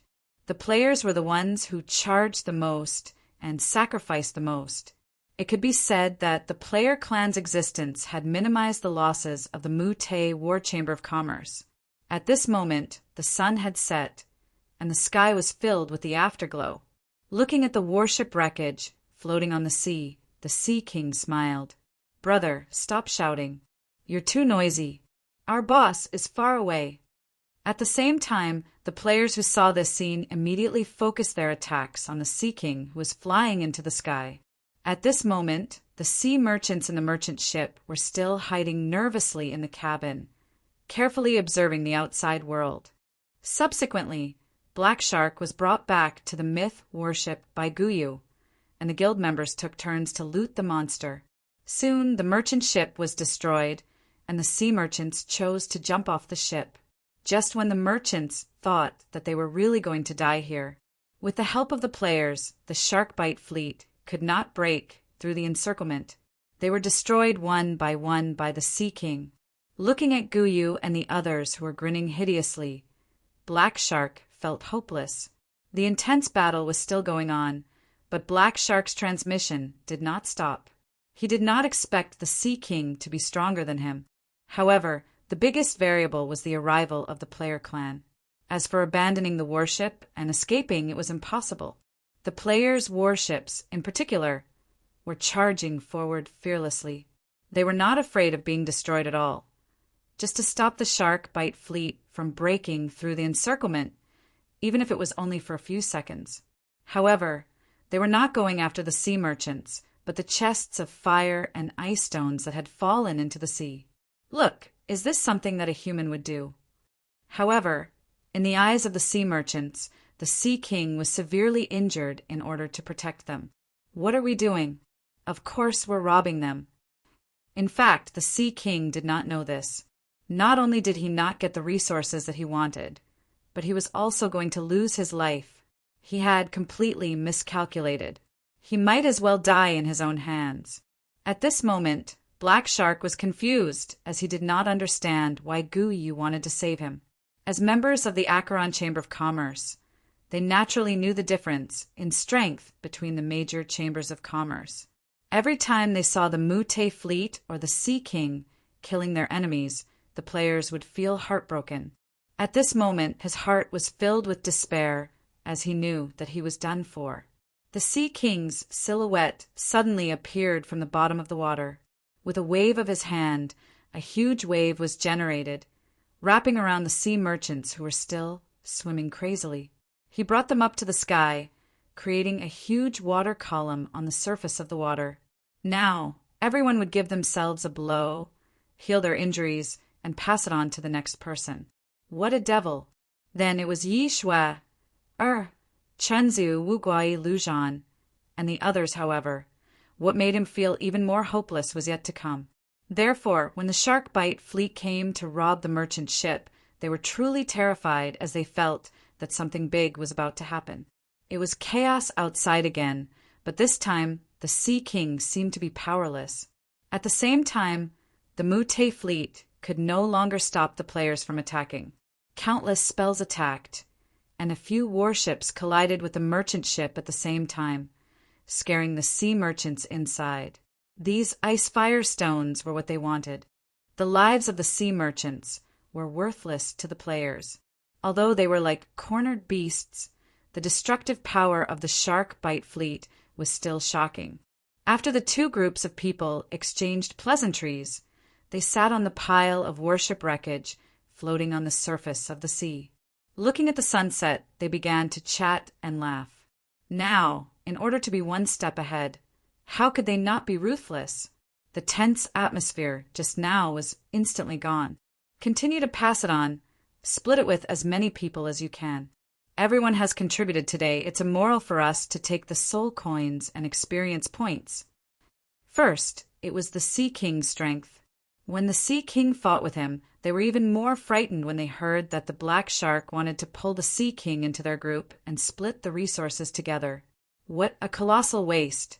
The moment they walked out of the cabin, they saw the Sea King vomiting blood and falling into the sea. After the 20 people took turns to fight him, the last 7 people raised their staffs and hit him hard on the head, especially the descendant of the Overlord of the Sea. His existence made the sharks not dare to come out of the water, so they couldn't use their most powerful technique when fighting the Sea King. As the Sea King flew further and further away, the noisy sea gradually quietened down. Soon, the 5 merchant ships were surrounded by the players' warships. They even shared the delicacies, cigarettes, and specialty wine that they carried with them. The main reason why the players did this was not only because they were not afraid of death, but also because of the benefits. Chapter 582. After the battle, the players and the members of the Mute fleet began to clean up the battlefield. The wreckage of the shark-bitten battleship floating on the surface of the sea was not unrecyclable. Although the parts were damaged, they were still valuable after being smelted. Therefore, the players chose to take these things with them. Occasionally, they would pick up a complete part from the wreckage, and they would shout in excitement. After half a day of cleaning up, the players did not break their promise and handed over half of the ice firestones to Hei Sui as promised. Hei Sui and the other members of the Mute Sea Nation, who were worried that the players would take everything for themselves, saw the other side of the evil forces of the players. After that, they waved goodbye and left. After returning to Beiki, the first thing the players did was not to distribute the resources. Instead, it was to deal with Heisha. At this moment, the Ghost Emperor Powerhouse had a mental breakdown. Not only was he hammered for a day and a night, but he was also forced to drink thousands of bottles of rejuvenation potion. During this period, he vomited a few times. However, it was not something that he could not drink, even if he did not want to. After all, the task of sharing the damage was not completed yet. Therefore, the players brought him back to Beiki and took turns to inflict damage at the Liuli coast. Even if Heisha vomited, he still had to continue drinking. The players had no sympathy for this guy who almost killed the sea leak. Therefore, a long queue was formed at the Liuli coast in an orderly manner. When it was his turn, he went up, poured the potion, and started the hammer in one go. Then the next one. At this moment, Heisha felt that he should just die. He really wanted to die. However, his internal injuries were so severe that it was difficult for him to even move, let alone resist. At this moment, Heisha had completely lost his dignity as the president of the War Chamber of Commerce. At this moment, he suddenly regretted it. Why didn't I smash my head into the Sea King's death's light wheel? That would have been so much more satisfying. Now it was simply hell. Days like this continued for another 2 days, and Heisha was completely numb. As the ruthless president of the War Chamber of Commerce, he had done many evil deeds in his life. However, for the first time, he felt that everything he had done was child's play compared to the evil forces of the players. Moreover, this torture had no purpose. That was the most terrifying part. If it was the player clan that wanted to know something, Hazel would definitely tell them everything. But to his dismay, the players didn't want to know anything at all. They were purely torturing him. His heart was filled with despair every time he saw the long queue that stretched as far as the eye could see. At this moment, he recalled what the old chief had said before he had chosen to fight for supremacy in the sea. The path you're walking on is a path of no return. No matter how high you stand, you'll definitely fall to your death. Perhaps staying here is the best choice. At this moment, he thought about how good it would have been if he hadn't chosen to fight for hegemony in the sea and stayed at the bottom of the sea as a happy Sharkbite clan. After taking medicine for 2 days and 2 nights and getting hammered, Sharkbite finally met its end. As his life force drained away, He saw the bodies of the surrounding players emitting white light. At this moment, the people who wanted to kill him looked like angels. Death was so beautiful. The president of the Chamber of Commerce had finally reached the end of his road. He had fallen just like that. His journey had been bumpy, and he had never expected it to end in such a manner. However, the fall of a powerhouse was ultimately a part of the law of survival in the underworld. If the younger generation wanted to rise, they would have to step on the corpses of their predecessors. No one was right or wrong. It was the world that was wrong. What Lu Wu wanted to do was to step on the corpses of these powerhouses and pave a path for the player clan to become a natural disaster. He wanted them to overturn the old rules and usher in a new world. Lu Wu didn't know who was right or wrong, but he knew one thing. The growth of the players was inevitably a path of bloodshed. If they wanted to succeed, they should abandon unnecessary pity. Because an expert like He Sha had attained his current position through such a method as well.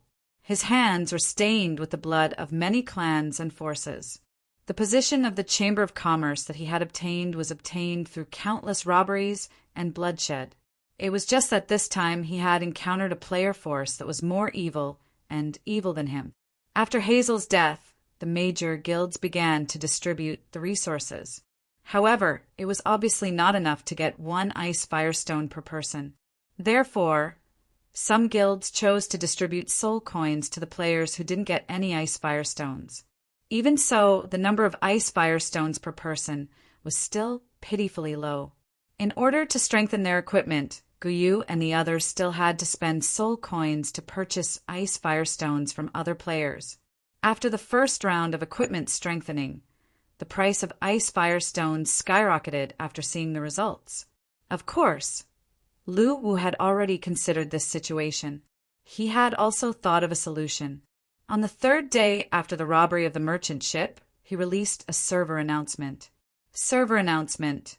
The Decomposer and Alchemist Life Profession class change officially begins.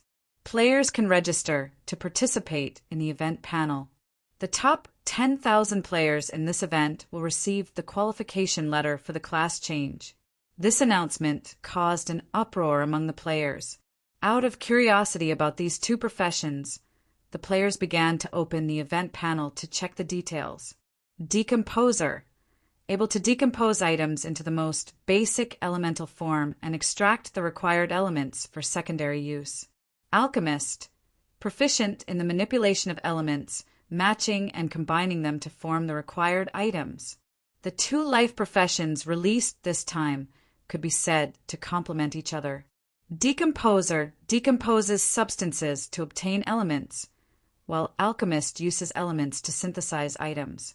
Lu Wu divided them into two life professions out of consideration for the players. It was mainly because these two life professions required a lot of knowledge to learn. If one did not specialize in one, it would be very difficult to improve and it would affect the development of the players. With these two life professions, the players no longer had to worry about the scarcity of many elemental items. For example, the price of the very precious level 6 precious treasures at the current stage had been rising, and there was a demand but no supply. However, the appearance of Decomposer and Alchemist was about to change this situation. For example, ice firestones were formed by the combination of ice element, fire element, and other rare elements. Decomposer could obtain the elements that made up ice firestones by decomposing other substances. Then, Alchemist would combine these elements and directly create ice firestones. It could be said that the existence of these two life professions would make many rare items not so scarce anymore. However, it was also extremely difficult to change the profession. Moreover, regardless of whether it was Decomposer or Alchemist, the success rate was not very high. It required a long period of theoretical and practical study. However, the players did not think that there was any problem. After all, as long as it was a life profession, it was right to participate. Whether one succeeded or not was one thing, and whether one worked hard or not was another matter. War was a new society, and it was similar to reality. The acquisition of a life profession was even more so. If one did not work hard, there would never be any reward. It had nothing to do with luck. As usual, all the players who signed up received a thick stack of related knowledge books and corresponding beginner tools. The learning craze began again. Such a hardcore game, from the initial surprise to the current acceptance. The players could be said to have completely integrated into this world, and they had assumed the identity of a family of players from the land of Bakey. Therefore, the learning of hardcore knowledge was also within the acceptable range. If the life profession was just a template and learning was learned by clicking on a skill book, then changing the life profession was done by clicking on a skill book, then gathering the required materials and pressing a button to make what one wanted. It would instead make the players feel that the game had become fast food and was no longer hardcore. On the contrary, the current hardcore game gave the players a stronger sense of immersion. Although the process was painful, the satisfaction after success was incomparable to fast food games. During the learning period, the players who often traveled outside returned home. Even after the expansion of the Mansion of the Dead, it was still overcrowded. There were figures everywhere, holding books thicker than dictionaries, thinking hard and studying the contents of the books. Lu Wu felt very gratified when he saw this scene, but soon he could not feel gratified anymore, because the players had come up with something amazing. Since the decomposer needed to have a good understanding of decomposing items, practice was the best learning process. Therefore, the decomposer players began to decompose everything around them, from the little flowers and grass at the beginning, to the rocks and big trees at the back. In the eyes of the players who learned about the decomposer, everything could be decomposed and could be reduced to its essence. They had reached the point where they wanted to decompose everything they saw, curious about what elements they could decompose. When they learned to be crazy, they even thought that the buildings in the Mansion of the Dead could be decomposed. Fortunately, Lu Wu decisively activated the building protection. As long as the players stretched their hands toward the buildings in the Mansion of the Dead, they would be notified that this item could not be decomposed. Otherwise, Lu Wu suspected that these crazy players would turn on their silly husky mode and start demolishing the house. Moreover, in order to practice, the price of low-level equipment in the auction house increased accordingly, becoming the most practical and cheap experimental products for the decomposer players. This group of players used the phrase, "everything can be decomposed," which was marked on the first page of the decomposer's beginner's handbook, to the fullest. There were even a few players who had the urge to decompose themselves to see what elements they could decompose. It was the same for the players who learned the alchemy life profession. They bought elements from the decomposer players at a low price and began to practice alchemy. The process was extremely frustrating and difficult. They started from synthesizing an ordinary rock and experienced countless failures during the process. But the moment they succeeded, they felt joy and satisfaction in their hearts. Even the rocks that could be seen everywhere were the crystallization of art in their eyes. The learning process was tough, but the players were able to find joy in the pain. They even came up with new tricks. Hobbies were always the source of learning and progress, even if it was boring knowledge. Once the players found it interesting, they would be addicted to it and start to explore. This was also what Lu Wu wanted to see, because exploring the unknown was always the best way for the subsequent development and application of the life profession. These inherent knowledge could make the players a master in this field, but the new growth path that they developed themselves could create a new life profession. Lu Wu trained the players with this mentality. As the boss behind the scenes, he was a guide, not a dictator. Growing up with the players for 3 years, Lu Wu witnessed how they started out with white equipment and ran around the land of Bakey. Now, they were able to stand on their own and become the ruling force of the land of Bakey. During this period, they made friends with many forces and destroyed many of them. He gave them enough freedom, and the players never let him down. Step by step, Lu Wu looked forward to the day they rose to power. He looked forward to the moment when they officially became a disaster and swept across the heavenly realm. The night breeze blew gently under the dim street lights of the Mansion of the Dead. frowning brows, the rustling sound of books being flipped, and the occasional sound of inquiry. The learning atmosphere was exceptionally strong. Chapter 583. Hearing this, Kong Yi rolled his eyes, turned to look at the little girl, and said, "Don't worry. I'm back." Seeing this person, the vicissitudes in Kong Yi's eyes faded and was replaced by fear. Now that the 5 servers were producing soul coins at the same time, the daily output of soul coins was increasing. Coupled with the soul coins in storage, they could easily cope. "Please go back. Don't worry about me." Kong Yi turned to look at the little girl helplessly. The learning atmosphere in the mansion of the dead was very strong. However, at that moment, an accident happened again. This was because this man was his part. Chapter 584. Hearing this, Kong Yi rolled his eyes, turned to look at the little girl, and said, "Don't worry. I'm back." Seeing this person, the vicissitudes in Kong Yi's eyes faded and was replaced by fear. Now that the 5 servers were producing soul coins at the same time, the daily output of soul coins was increasing. Coupled with the soul coins in storage, they could easily cope. "Please go back. Don't worry about me." Kong Yi turned to look at the little girl helplessly. The learning atmosphere in the mansion of the dead was very strong. However, at that moment, an accident happened again. This was because this man was his part. Chapter 585. The heavenly realm would never do that. They would never allow humans with limitless potential to come into contact with spiritual energy. "So what if I'm a primary school student? I'm eating your rice."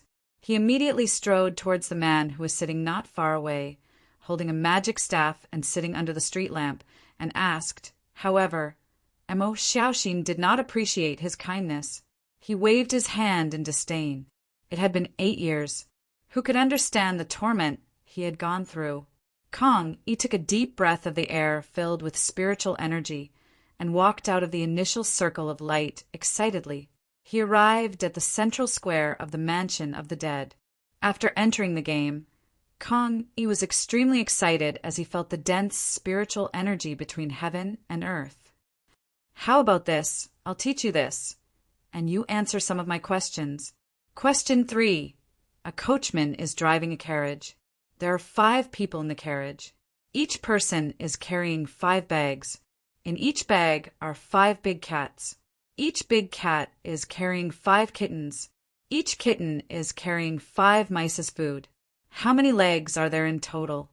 As expected, this world was not kind to primary school students. Therefore, the most likely one to create this game and secretly develop human forces was the human race. Kong Yi, start studying hard and improving every day. "Hey, what? Little brat, call me uncle, you're so rude." "Look, this is not something a human can say." Hiss. Kong Yi slumped on his desk in frustration. This reminded him of a year ago when he fought against a group of primary school students and destroyed a forum where people gathered to answer questions. How happy he was back then. He trembled. At this moment, he felt like a primary school student who did not know most of the questions. For Kong Yi, everything he was learning now was for the sake of cultivating as soon as possible. "I can finally cultivate. It's too hard for me." The white light around him faded, and he once again appeared in the mansion of the dead. At this moment, Kong Yi once again felt the malice this world had towards primary school students. After a night of studying, he was woken up by his father. He ate breakfast and went to school with his backpack.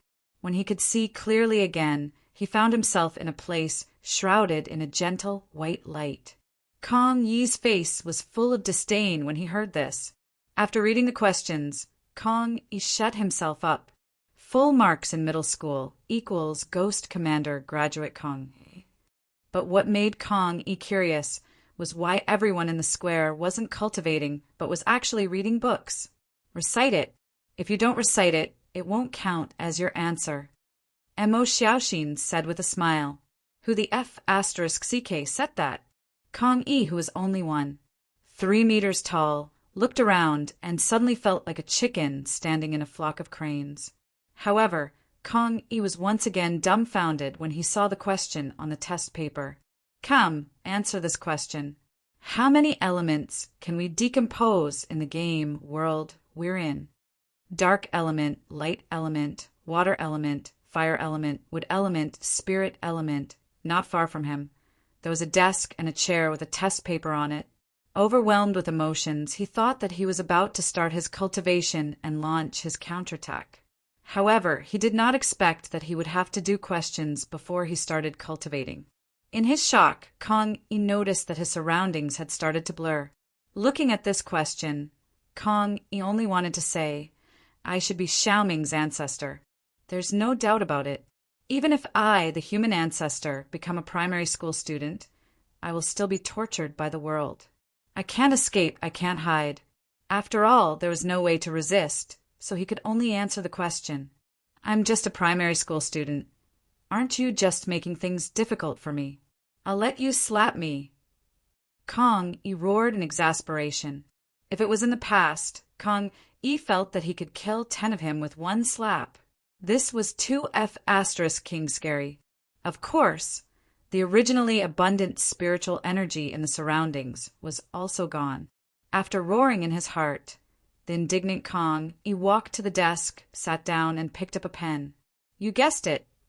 Although he realized that this primary school student was really something, he still decided to suppress him when he saw the smug look on Kong Yi's face. He wanted to let the flower of the motherland understand that humility makes one progress and arrogance makes one swell. You're so young, yet you're learning to brag. Is such a profound thing something you can learn? Hurry up and give me your dad's phone number. I want to talk to him. You need to be disciplined. Although he did not understand how a game could allow a soul to enter the underworld instantly, he understood one thing. Hearing the answer, Mo Xiaoxin nodded in shock, but immediately felt that something was wrong. The game notification appeared again. Amidst the torment, the time for answering questions quickly passed. Don't disturb Uncle's study. Go play in the mud. 3,000 types, corresponding to 3,000 Great Tao laws. Did you add the last sentence yourself? Game notification. The total score for this exam is 300 points. You have scored 300 points, full score. You have obtained 2 hours of game time and an additional 20 minutes of game time for full score. This question was really rubbish. Pass. How could he get 2F** King hours of game time without studying? From Kong Yi's point of view, the people in the game should be developing in secret and fighting for the future of humanity. But why were they studying now? These questions, which he usually disdained, had now become the biggest obstacle to his cultivation. Mo Xiaoxin. Being a primary school student was really too difficult. Full score in high school equals Ghost King graduation, but he was not the one at fault. It was this world that discriminated against primary school students. At this moment, he suddenly felt that it was useful for his biological father to force him to study every day. TSK, do I even need to study these things? I can recite them fluently even with my toes. Kong Yi, who was letting his imagination run wild, was shocked by his own thoughts. If that was really the case, then humanity was really useless. Among all the elements, how many of them are special elements that are extremely difficult to decompose? Question 1. Beer costs 2 yuan per bottle. For bottle caps can be exchanged for 1 bottle of beer, and 2 empty bottles can be exchanged for 1 bottle of beer. Now that you have 10 yuan in your hands, how many bottles of beer can you drink? Full score in primary school equals Ghost Soldier graduation question 2. Little Ming's son is my son's father. Then my relationship with Little Ming is... You! Hey, what are you looking at? Kong, he felt that it was too difficult for him to be a primary school student. At this moment, Kong he urgently wanted to know the development of this game and how it appeared. So he came up with this method. Hearing the answer, Mo Xiaoxin looked at the answer in disbelief, then asked in a low voice, could it be that they were accumulating strength and had already set up a counterattack on heaven? After a brief moment of shock, Mo Xiaoxin rolled his eyes. However, the appearance of the anti-addiction test made him dumbfounded. A. I am Little Ming's grandfather B. I am Little Ming's father C. I am Little Ming's son D. I am Little Ming's grandson E. I am Little Ming. Filled with grief and indignation, Kong E crammed in knowledge. Wouldn't the emperor of the underworld step in and do something about it? Moreover, this was the underworld, not the human world. Why was there still a set of questions for primary school students in the human world? How much this world discriminated against primary school students. During his days in school, Kong E also listened to the content of the teachers' lectures very seriously and even took the initiative to ask questions. Is it because the teacher assigns too little homework every day? Is that why you are so full of yourself? Mo Xiaoxin was stunned. Kong Yi's huge change in school was quickly reported to Father Kong by the homeroom teacher. In just 3 days, relying on his studies during school and cramming in the anti-addiction test bank at night, Kong Yi found that the test questions were no longer difficult for him, even if it was the kind of reading comprehension that made people confused. When he came back to his senses, he found that the primary school student was looking sideways at the contents of his book. His expression gradually became very disdainful. 36,888 types. Kong Yi replied without hesitation. As he spoke, Kong Yi suddenly stopped reciting. The veins on his forehead were throbbing, and he even had the intention to kill someone. Why did he have to do questions to play a game? After finishing 300 questions, the game notification sounded. At this moment, Kong Yi felt that the whole world was filled with malice. Mo Xiaoxin, who was thinking hard and preparing to break through to a life profession, raised his head when he heard the notification. When he saw that it was a cute child standing in front of him, he couldn't help but roll his eyes. At this moment, Kong Yi, who had obtained full marks, had tears in his eyes. His heart was filled with the pride of a primary school student. In the past, he had no motivation and had no mood to learn. Now that he was serious, many things were easy to understand. Looking at Kong Yi's angry face, Mo Xiaoxin smiled proudly. Kong Yi finally had the awareness of a primary school student. After struggling with his thoughts for a long time, the helpless Kong Yi finally clicked on the learning menu that appeared in front of him with trembling hands. Seeing that his ignorant and incompetent son's grades had improved so much, Father Kong was grinning from ear to ear. He felt that buying this gaming cabin was worth it. He should have bought it earlier. At this moment, Kong Yi thought of the 3 missing human emperors. 300 questions in exchange for 2 hours of game time? Therefore, he chose to accept the challenge again and activated the 300 random questions to clear the game. Just keep drawing. In order to get rid of this annoying primary school student, Mo Xiaoxin turned his gaze to the book, found a random question, and said helplessly the knowledge of this world was actually not difficult for Kong Yi at all. Full marks equals Ghost Emperor graduation. The more he thought about it, the more excited Kong Yi became. He clenched his fists and suddenly felt that there was still hope for humanity. Everything was possible.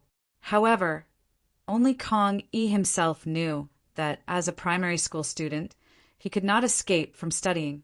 Little brat, why are you playing games at such a young age? Study hard and avoid getting addicted to the question bank. Studying is the right path, don't go astray. He began to enter learning mode. Draw whatever you like from the book and try. Kong Yi said with an enigmatic smile on his face. Who the F***CK came up with these questions? I don't F***K know how. Why are primary school students nowadays so irritable? Mo Xiaoxin cursed in his heart. If he had studied hard back then, he would definitely have no problem dealing with these questions now. Don't ask, keep drawing. Kong Yi was in high spirits. He felt that he was really awesome, as expected of the human ancestor. Looking at the stone-faced Kong Yi, a smile suddenly appeared on Mo Xiaoxin's face. Are these questions something a human can come up with? The questions this time were different from the first time. They went smoothly. Game notification. The total score for this test is 300 points. Your score is 36 points. You have not reached the passing mark. Please continue to work hard. You have not passed this test and cannot obtain game time. As a primary school student, he only had 2 hours and 20 minutes of game time. How could he have the time to memorize the broken down table of elements? F***CK is the cultivation method here based on academic results. Then what are these 36,888 elements called? I'm a primary school student. Don't you know that I'm going to get beaten up for drinking beer?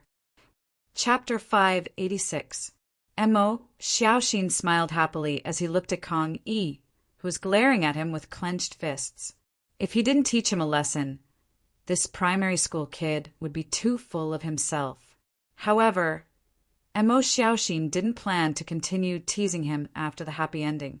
Come, sit next to me. What do you want to ask? Kong Yi, who was eager to know the specific content of the game, chose to compromise and sit next to Mo Xiaoxin after some internal struggle. Seeing this, Mo Xiaoxin reached out and rubbed Kong Yi's little head, causing Kong Yi to grit his teeth. I'm the human ancestor. Patting your ancestor's head, you're really something. However, thinking of his own father who dared to spank his, but Kong Yi was depressed. He felt that he was probably the most miserable one among the 3 remaining human ancestors. Come, ask away. Uncle is listening. Mo Xiaoxin said with a smile. Kong Yi rolled his eyes but still opened his mouth to ask. About the time the game appeared, the way humans grew in the game, and so on. Mo Xiaoxin, who frequented the forum and was also a veteran player, didn't need to think about Kong Yi's questions. He just blurted them out. Thus, one asked and the other answered. Kong Yi nodded, seriously from time to time. An hour later, after understanding the way humans grew in the game, Kong Yi fell into deep thought, feeling a little excited. At this moment, he was certain that the person behind the game was definitely a member of the human race. Otherwise, how could they secretly develop the human race in this way? And he thought of a person. Perhaps only that person could do this without the Celestial Emperor and the Emperor of the Underworld knowing. The human Emperor, Annihilation. This guess wasn't baseless. Kong Yi learned from his conversation with Mo Xiaoxin that players grew by plundering. And this growth method was created by Annihilation. He didn't know the specific principle, but when Annihilation led the human race to conquer the Outer Realm, it was exactly the same growth method, declaring war everywhere and plundering resources from the Outer Realm. That group of people also grew rapidly through plundering. Kong Yi was extremely excited at the thought. If the person behind the scenes was really the human emperor, then the day when the human race would be able to sweep away the haze above their heads was just around the corner. However, he suddenly thought of a problem. Now that he was a player, would he be considered a member of the Heavenly Demon Army? Thinking about it made him a little excited. At this moment, Kong Yi was filled with fighting spirit. It turned out that he was not the only one fighting. The human race had already made preparations for war with the Heaven Realm and had been developing all this time. Thinking of this, Kong Yi smiled in relief. Although these players didn't know the truth behind the game, they would find out sooner or later. By the time the Heaven Realm realized that something was wrong and wanted to send down a heavenly punishment, the human race would already have the strength to resist. Little Wimp, speaking of which, how did you learn the breakdown manual so thoroughly? You want to become a decomposer? Mo Xiaoxin asked curiously. As he spoke, he rubbed Kong Yi's head again. Kong Yi pushed Mo Xiaoxin's hand away and said with a look of disdain, Do I need to learn this? He knew it the moment he was born. Although what Kong Yi said was the truth, Mo Xiaoxin felt that this child had become arrogant again. After all, when he was born, the war had not even begun. Oh right, I'm a man of my word. Didn't you want to learn the decomposition technique? I'll teach you. At this moment, Kong Yi raised his head and looked at Mo Xiaoxin. From Kong Yi's point of view, As the ancestor of the human race, he had to keep his promise to the younger generation. And Mo Xiaoxin couldn't help but laugh when he heard that. "All right, little wimp, go and play with your classmates. I can learn such a profound problem by myself. I can really teach you. It's too easy." "Kong," he said seriously, and Mo Xiaoxin couldn't help but laugh. Although Kong he had answered many questions, he only asked the most basic questions. Naturally, he didn't think that this little wimp would be able to thoroughly understand the principles and operating methods of a decomposer because it was simply unrealistic. After all, such profound content required extremely strong logical analysis and practical operation to understand. Putting aside the logical analysis ability of a primary school student like Kong Yi, his pocket money probably wouldn't even be enough for a single practical operation. But soon he didn't think so. At this moment, Kong Yi took the introductory decomposer manual from his hands, flipped to the first page, and began to explain. At first, he didn't think much of it, but the more he listened, the more shocked Mo Xiaoxin became. Many concepts that were only vaguely mentioned in the books could be explained in detail by Kong Yi. At this moment, Mo Xiaoxin's eyes widened. It was simply amazing. As someone who frequented the forums, he was sure that Kong Yi wasn't making things up. He really understood the content thoroughly. Looking at Kong Yi, who was still talking nonstop and looking up from time to ask if he understood, Mo Xiaoxin suddenly thought of another genius wimp. "Qiu, why are all the little wimps I meet so scary?" After that, Mo Xiaoxin hurriedly listened attentively and raised his own questions from time to time. Kong Yi didn't even need to think about these questions carefully to give the answers. This shocked Mo Xiaoxin once again. An hour later, Kong Yi's expression suddenly froze. "Wait for me, it's urgent." Mo Xiaoxin, who was listening attentively, suddenly raised his head and said in shock, "What's wrong? What's the urgent matter?" "Anti-addiction." Kong Yi said angrily. As he spoke, his figure disappeared on the spot and was taken into the anti-addiction question space. More than 20 minutes later, the questions were finished. Kong Yi obtained full marks again and was released from the question space. At this moment, Mo Xiaoxin was still waiting. When he saw Kong Yi appear, he couldn't help but smile mockingly. It made Kong Yi want to beat someone up. However, since Kong Yi said that he would teach him decomposition if he answered his questions, Kong Yi could only bear the grudge and teach him at the same time. Under Kong Yi's guidance, Mo Xiaoxin's understanding of decomposition kept increasing, and he was also full of confidence for the class advancement trial. As time passed, dawn broke. Kong Yi suddenly stopped teaching and said, "I'll teach you tomorrow. I'm leaving now." Mo Xiaoxin, who was carefully thinking about the knowledge Kong Yi taught, raised his head and said in shock, "What now? School." Kong Yi said angrily. As he spoke, his figure faded out of the game. Who could understand the helplessness of a primary school student? School, study, and homework, these three things were inescapable. That was the fate of primary school students. It was the same even when playing games. In this era, there was no such thing as using identity cards to prevent addiction. There were no loopholes to exploit. It was too difficult. That night, the physically and mentally exhausted Kong Yi returned home from school. After finishing his homework and dinner, he logged into the game again. At this time, Mo Xiaoxin was still sitting in the same place, studying with a book in his hand. When he saw Kong Yi appear, he was about to greet him when he realized that Kong Yi had suddenly disappeared. After a brief moment of surprise, he could not help but laugh. He knew that the child had gone to prevent addiction tests again. However, after studying hard, Kong Yi was already very familiar with these anti-addiction questions. He quickly finished answering them and walked out of the trial space. When he returned to the game, he saw Mo Xiaoxin smiling happily. Kong Yi was so angry. However, since he said that he would teach him, he would continue. That night, Kong Yi hurriedly finished the second half of the Decomposition Master's Beginner's Handbook before heaving a sigh of relief. And Mo Xiaoxin did not disappoint him. He was indeed very talented. Understanding it as soon as he explained it, it could be said that he had learned the gist of it. Next, he needed to do it himself and practice his practical ability. However, when teaching Mo Xiaoxin, he also asked him why he wanted to learn this content. After learning from Mo Xiaoxin about the many benefits of a life class advancement, Kong Yi had an idea. Now that he was about to start cultivating, other than plundering to grow, he also needed a large amount of resources for cultivation. Only then could he grow rapidly. Back then, he was the Renzu. If he wanted cultivation resources, he could just ask and someone would send it to him.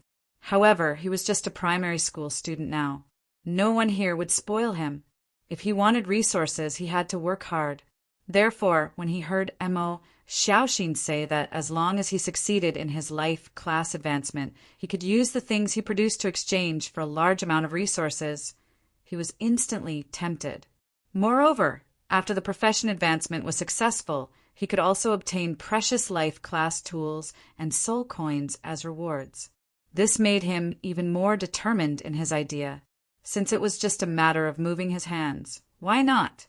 The content related to life classes might be difficult for others, but it was too easy for him.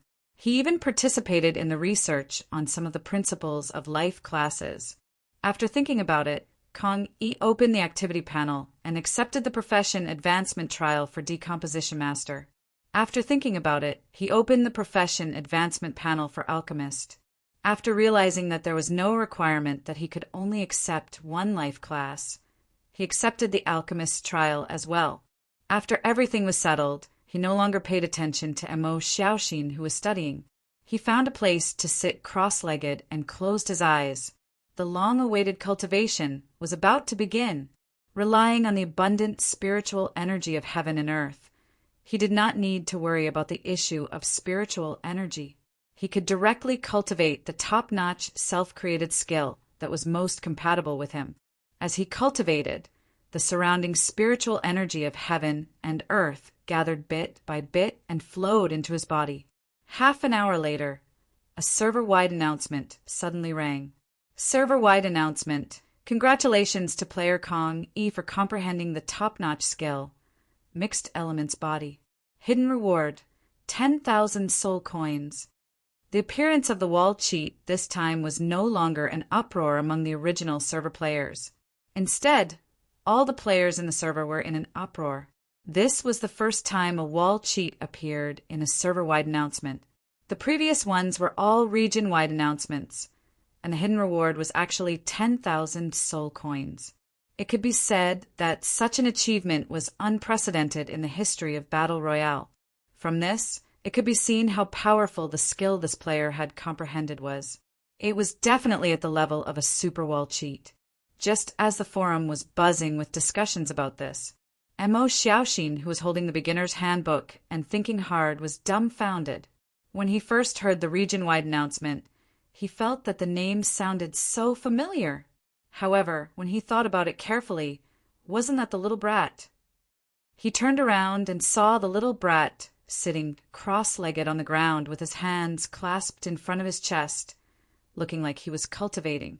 At this moment, Mo Xiaoxin was dumbfounded.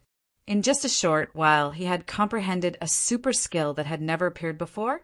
I don't *King believe it. This little brat must be the nephew of the boss behind Battle Royale. He must have cheated on him.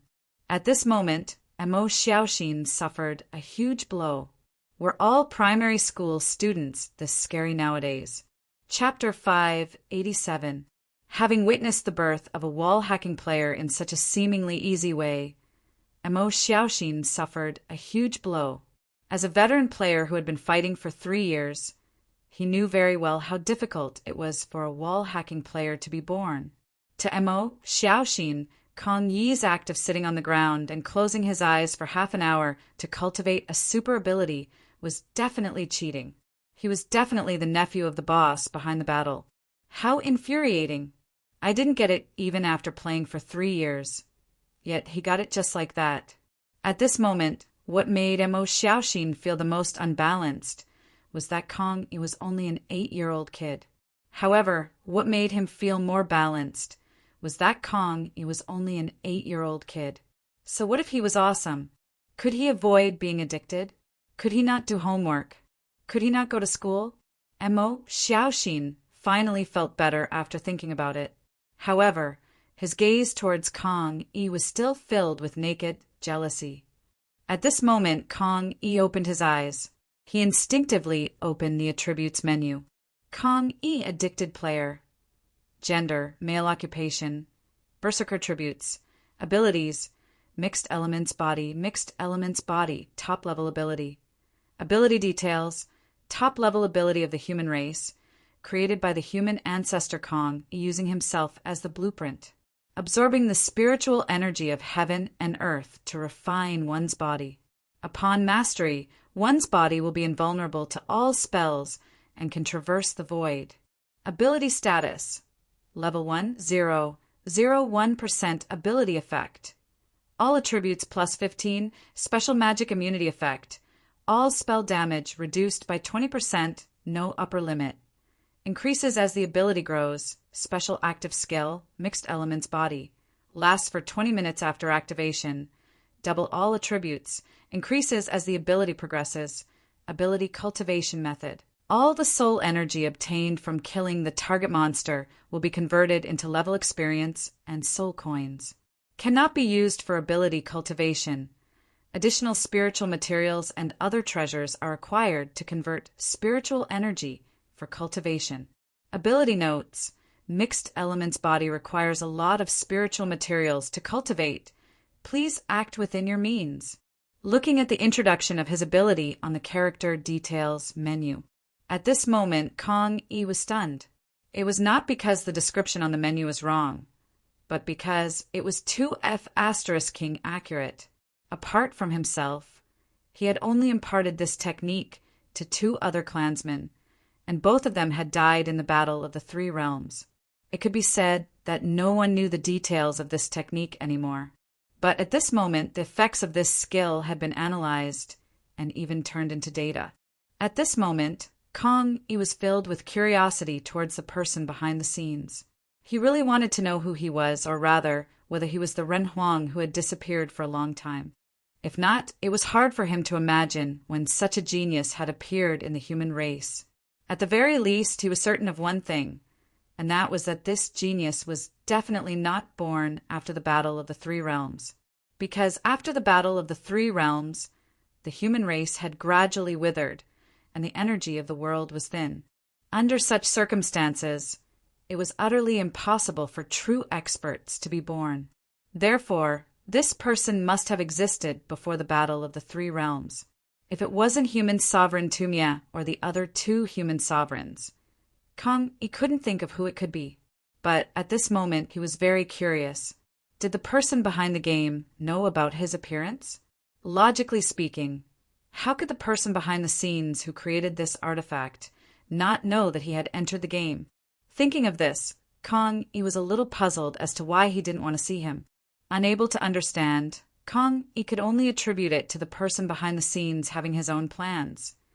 As for himself, all he had to do was to grow in peace and become the sharpest knife in the war with the heavenly realm, without the sense of urgency from before. Knowing that someone had taken up the heavy responsibility, Kong, he suddenly felt a sense of relief.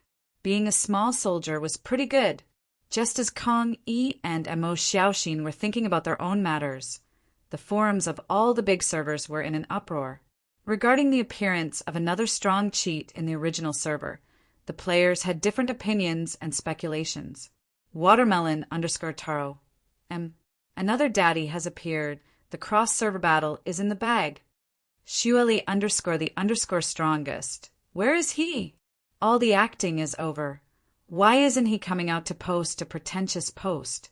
Why isn't he sharing the techniques data? I'm so angry, slamming table.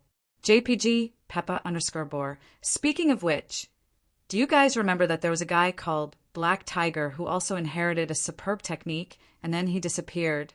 Until now, I haven't heard any news about him. I don't know where he went. Sea King's confused face. JPG, Farmer_3_fists. Oh yeah, the one above I remember now. Where is that black tiger? He should have been a member of the cheat group. Why did he disappear after obtaining the technique? Did extreme joy turn to sorrow? Roasting _jade _hair_ while _hugging _cha. Let's not talk about black tiger first. I just want to know what technique this cheat obtained. I'm so curious. Quickly post the data. Rabbit _who loves _cola. People who don't show off are not good people. Take that black tiger, for example. Didn't he show off halfway and then he disappeared? With this as an example, I hope this player will be careful and quickly fill in the detailed panel laughing emoji. The players on the forum were filled with resentment as the player named Kong E did not come out to show off for a long time. Meanwhile, Lu Wu, who was behind the scenes, was also looking for detailed information about Kong E. When Kong E entered the game, he had already noticed something unusual. This was because the strength of Kong Yi's soul was too strong. Compared to Qi Ming and Ao Jian, it was like the difference between a vast ocean and a puddle. Lu Wu, who was surprised, immediately checked the information of Kong Yi's soul. He was shocked to find out that this guy was actually a super powerhouse that existed before the War of the Three Realms.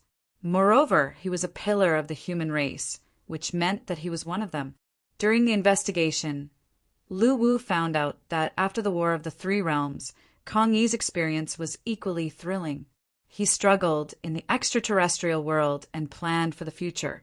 It could be said that he experienced many difficulties and obstacles before he successfully reincarnated into the human world.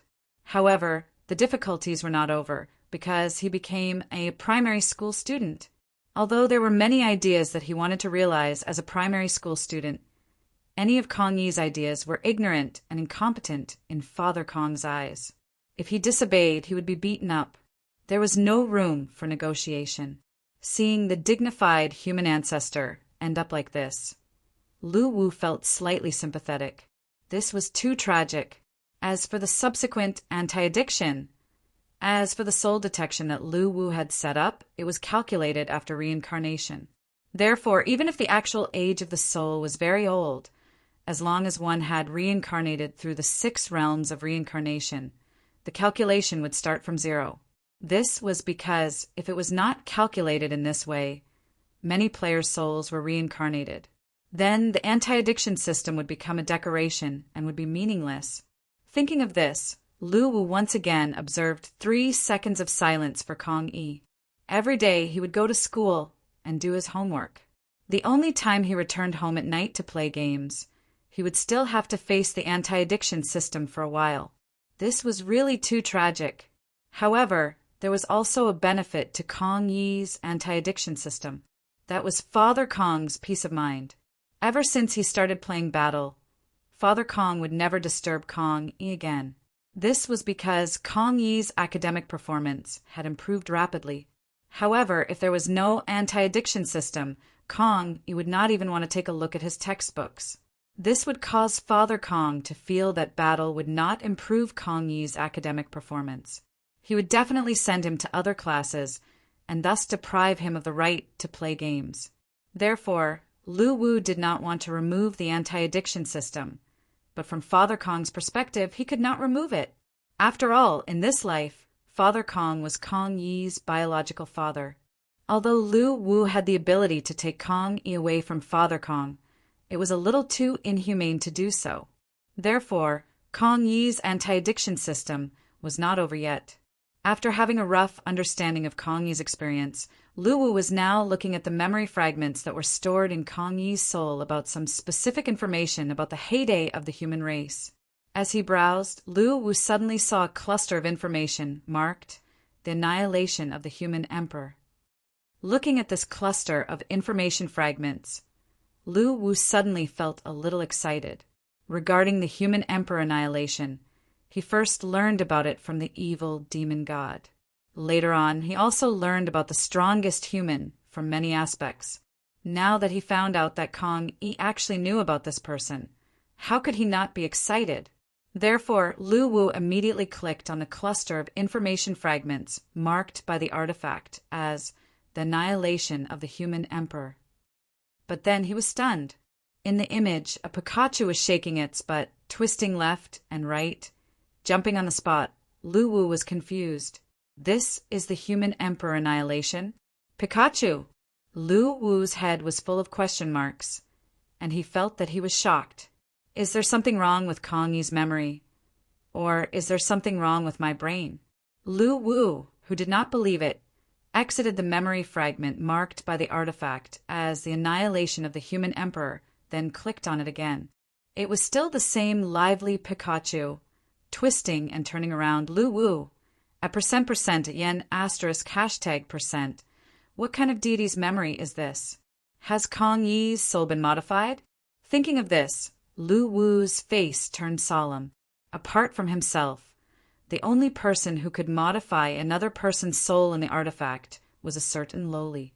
Therefore, he quickly exited the artifact space and walked to the living room. At this moment, Lil Bei Li's mouth was stuffed full. He looked at Lu Wu guiltily and said in a muffled voice, "What did you do to me? Did you touch Kong Yi's soul? You're so silly, I'm eating here. You can't wrong an innocent person." Really? It's absolutely true. Then why did you only block the information about the annihilation?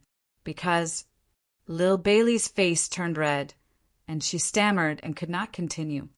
Tell me why? A smile appeared on Lu Wu's face. Hearing this, Lil Bailey sighed. There's the Holy Spirit clan in the Outland. The less you know, the better. Moreover, you've seen the information fragment of Kong Yi's soul, so you should have noticed one thing. During the Battle of the Three Realms, 2 human emperors disappeared mysteriously, and the clansmen did not know where they went. Lu Wu nodded. He had indeed noticed this. Logically speaking, even if human Emperor Xiao Yi and human Emperor Dihong wanted to leave, they would at least inform their clansmen. It was very strange for them to leave without a word, because they can't say that there's the Holy Spirit clan in the Outland. Their Holy Lord has the ability to sense everyone who knows about that matter. This is also the reason why I've been reluctant to tell you everything. If he finds out about your existence, you'll definitely die. This information is related to the human emperor annihilation, so it's better if you don't know about it now. Hearing this, Lu Wu was very surprised. That powerful? Lil Bailey nodded. It's more powerful than you think. He used the Holy Spirit communication technique to kill many people who knew about the truth. Then, has annihilation been killed by him? Lu Wu could not help but ask curiously. Don't ask. Even if you ask, you don't know. Saying this, Lil Bailey reached into the bag of snacks, grabbed a handful, and stuffed it into her mouth. Chapter 588. On this day, the 10-day training period before the life profession exam was over. The decomposer and alchemist trial would begin in a few hours. Since the 2 professions complemented each other, Lu Wu did not set a requirement to choose only one profession.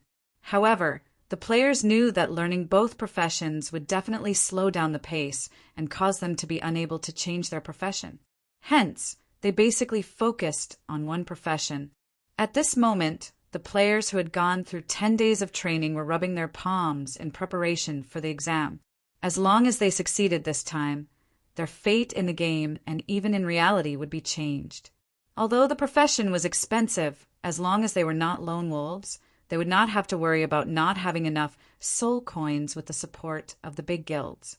Of course, the prerequisite was that they had to be strong enough to learn as they progressed in the game. Therefore, the players were eager to change their profession.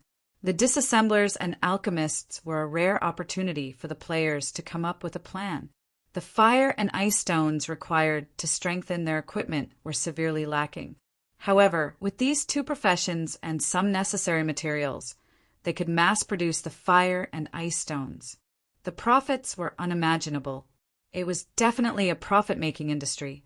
Even the players who were passionate about PvP were eager to learn these 2 professions.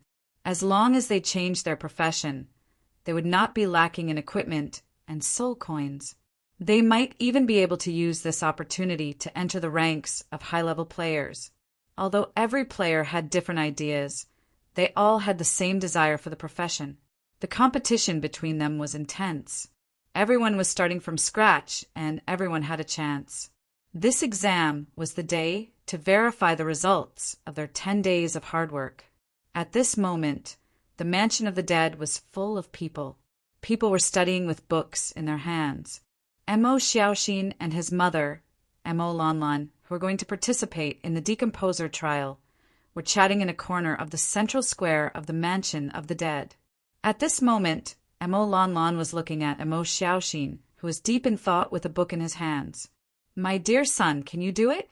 You've been playing games for 3 years and participated in so many life profession trials. Why haven't you succeeded even once? Is it because you're not pure? Look at your mother. I'm already very outstanding. I passed on my first try and even got first place. Don't be so easy." And Mo Xiaoxin rolled his eyes and put down his book. "Mom, this is different. You just happened to encounter cooking, which you're good at. If you encountered a life profession like decomposer that requires strong logical analysis skills, you wouldn't be able to pass it even if you tried 100 times. So you're just lucky. Hee, my dear son, when will you be lucky enough to meet something you're good at? Or rather, what are you good at?" Mo Lanlan teased. I'm good at analysis, so I'll definitely pass the decomposer trial," Mo Xiaoxin said awkwardly. When Mo Lanlan heard this, she put on a scornful look. "My dear son, I'm not trying to belittle you, but as the person who understands you the best, if you can create a lifestyle job that allows you to carry people and collect negative emotions to create items, then your dear mother believes that you'll definitely be able to pass. It won't even be a problem for you to get first place. You don't have any hope for anything else. You're just an extremely ordinary and useless ordinary person. You should recognize the reality and live a mediocre life. Don't have any unrealistic ideas." Mo Lanlan didn't hesitate to attack him with a smile. At this moment, the veins on Mo Xiaoxin's forehead throbbed. He couldn't help but roar. "Dear mother, that's enough. Leave some face for your dear son." Sigh. The ancients often say that good advice is unpleasant to the ear. Now you're not even willing to listen to your dear mother's heartfelt words. As expected, maternal love is a selfless sacrifice. However, most unfilial children can't even see it. "I must have spoiled you too much and caused you to become like this," Mo Lanlan said with a hint of sadness. Mo Xiaoxin felt very tired as he looked at his drama, Queen Mother. Perhaps he was born because his mother lacked a toy at that time. Based on my mother's personality, it's very likely that's what she thought at that time, Mo Xiaoxin affirmed in his heart. "Dear mother, is there anything else? If not, I'm going to study and seize the time to study." Mo Xiaoxin looked at his mother dispiritedly and said, "Let's chat. You're just going in to deal with it, and you'll come out soon. Did you really learn it? Do you really think you can get the decomposer profession? Are you daydreaming?" Mo Lanlan looked astonished, causing Mo Xiaoxin to grit his teeth. He felt that every time he chatted with his mother, he was shortening his life. Sooner or later, he would be angered to death by his mother and die young. "I'm your mother. I'm educating you for your own good. How can you look at me with that expression? You should have left me in the orphanage back then. What if I was adopted by some super rich guy? How happy would that be? You wouldn't be angered to death by you," Mo Xiaoxin said angrily. "TSK, I said you're daydreaming, and you really want to eat it. Super rich guy? Why don't you ask Boss Battle to adopt you as his son? Wouldn't you be invincible in the game then? Ha ha ha ha." Mo Xiaoxin's heart was hurt again as he looked at his mother, who was smiling beautifully. "It's too hard for me." Not to mention that the entire server was filled with enemies. Even his only biological mother seemed to be sent by the enemy to anger him to death. "No one in the world is friendly to me. It's too hard for me. There should be no one in the world more difficult than me," Mo Xiaoxin thought with a look of despair. However, at that moment, a certain primary school student had the same thought as Mo Xiaoxin. Today was the day of the life profession trial exam. However, Kong he had already memorized the content by heart. He could easily pass the exam without even needing to study the basics. Therefore, he did not bother to study at all. He spent all his time in the game training, farming monsters, and accumulating resources. On this day, Kong he quickly finished his homework after returning home from school. He got up and was about to enter battle to take the life profession trial exam when he was stopped by Papa Kong. "Son, I'll allow you to rest today. Your results from yesterday's exam are out. The form teacher gave me a call and told me that you got the first place in the class. I'm proud of you. That's great."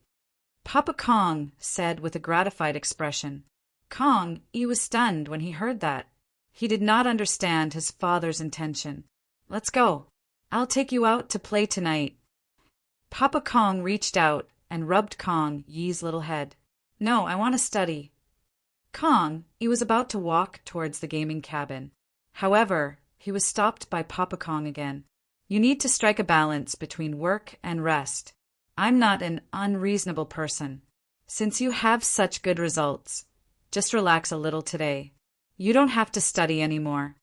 Papa Kong waved his hand and said generously, "No, I want to study. Don't stop me." Kong he struggled in despair as he looked at the gaming cabin with a look of longing. Papa Kong was gratified to see his son become so passionate about studying. However, he still felt that it was important for a child to strike a balance between work and rest while studying. It was time for him to go out to play. Therefore, he squatted down and rubbed Kong Yi's head. "No, your task today is to relax and go out to play. I know you want to play. I didn't agree to it because of your results, but this time I'll grant you your wish." Looking at his smiling father, Kong Yi was on the verge of tears. "It's too hard for me. Why is it so hard to be a primary school student? I can't even make my own decisions.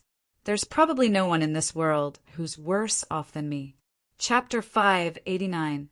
The players waited expectantly until 8 o'clock at night. The server announcement appeared on time. Server announcement. The Decomposer trial has officially begun. Players may click on the participant interface to enter the trial space. The trial duration is 4 hours. Server announcement. The Alchemist trial has officially begun. Players, please click on the participant interface to enter the trial space. The trial will last for 4 hours. With the appearance of the game notification, the players who are already prepared quickly opened the competition interface and chose to enter the trial space. White light began to appear within the underworld city. In just 5 short minutes, the crowded city had almost become an empty city.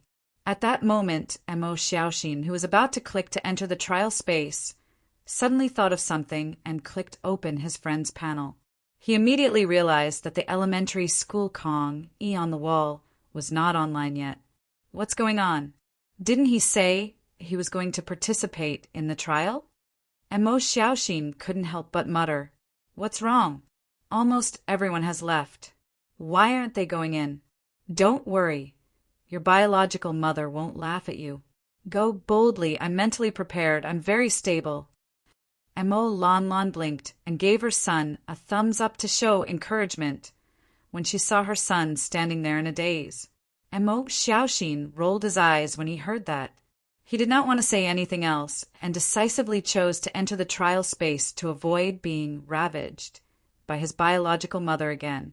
The surroundings gradually became blurry. In the blink of an eye, he found himself at the crown of a giant tree, surrounded by vines that covered an area of about 20 square meters. At the center of the platform, there was a 3-meter-wide table with many tools on it. Just as Mo Xiaoxin was curiously observing his surroundings, the game notification sounded again. Game notification. The trial is about to begin. Please be prepared. The rules of the trial are as follows. The first stage, Grade 1 Spiritual Materials, Treasures, and Spiritual Ores. 3 will be chosen at random. You will get 1 point for each item you decompose. Time limit, 30 minutes. The second stage, second grade Spiritual Materials, Treasures, and Spiritual Ores. 3 will be chosen at random. Each item decomposed will be worth 3 points. Time limit, 60 minutes. The third stage, third grade spiritual materials, treasures, and spiritual ores. 3 will be chosen at random. Every time you decompose one, you will get 10 points. Time limit, 150 minutes. The fourth stage, fourth grade spiritual materials, treasures, spiritual ores, and rare elemental crystals. 1 piece to be drawn at random. Successful decomposition will result in a reward of 100 points. No time limit. Trial Note 1. Every item's decomposition completion rate reaches 78% and above, and it will be considered a success. Otherwise, it will be considered a failure. If the decomposition rate reaches 100%, the points obtained will be doubled. Trial Note 2. The item to be decomposed at each stage is randomly selected. Players only need to decompose one item at each stage to choose to proceed to the next stage. Mo Xiaoxin was a little nervous after the game notification, although he felt that he should be good at it, and he had received intensive training from the elementary school student hanging on the wall. However, when he thought of his past failures, he was still a little lacking in confidence. After all, it had been 3 years, and he had participated in every single life profession trial. However, the result was that he had gained nothing. As he thought about it, Mo Xiaoxin's mind suddenly recalled his biological mother laughing maniacally when she saw him fail the trial, patting him on the shoulder and saying, "Sure enough, you didn't let her down. He's worthy of being her biological son." How embarrassing and mediocre! At that moment, Mo Xiaoxin suddenly felt a mysterious power being injected into his body. His essence, qi, and spirit were all enhanced. He stepped in front of the console and looked at the 3 tools placed on it. Decomposition mallet, basic. Item details. A decomposition mallet forged from soundwave stone, used to decompose and extract elements. Elemental capture gloves, basic. Item details. After decomposing an item, the elements in their unbound state will become very active. This glove can help the decomposer capture the free elements. Elemental condensation box, decomposer's exclusive item. Item details. A special item created by an unknown research expert. It can condense captured single elements into elemental crystals and materialize free elements. Mo Xiaoxin was not unfamiliar with these 3 items. After reading the beginner's manual for so many days, he knew that these 3 items were essential for a beginner decomposer. The mallet was used to decompose, the glove was used to collect the elements that were decomposed, and the box was used to condense the scattered single elements into blocks. These were also the 3 decomposition processes of a decomposer. For a beginner decomposer, these 3 items were indispensable, especially the elemental condensation box. The first 2 items could be replaced by decomposition spell and elemental capture spell as their abilities increased. However, the path of elemental condensation was extremely difficult and required an extremely high understanding of the spell. This was something that only advanced decomposers needed to learn. For players like them who hadn't even passed the level of elemental condensation, it was still too early. After looking at the 3 items, Mo Xiaoxin waited patiently. In the meantime, Mo Xiaoxin opened his friend list again to see if the wall-hanging elementary school student was online. There were less than 10 minutes before the closing of the competition channel. However, the elementary school student who previously said that he wanted to participate in the trial had yet to come online. Could it be that he was overwhelmed by homework? Mo Xiaoxin could not help but speculate. Thinking of this, Mo Xiaoxin sighed. Although he was very jealous of the elementary school student's talent, he had to admit that it was a pity that he did not participate in the trial with such talent. After closing his friend list, he stopped being distracted and focused on waiting for the trial exam to officially begin. What Mo Xiaoxin did not know was that just when he thought that the wall-hanging elementary school student had no chance of participating in the trial exam, a certain elementary school student went through 81 difficulties and finally relied on shameful wailing. shouting that he wanted to study and improve, and finally entered the game.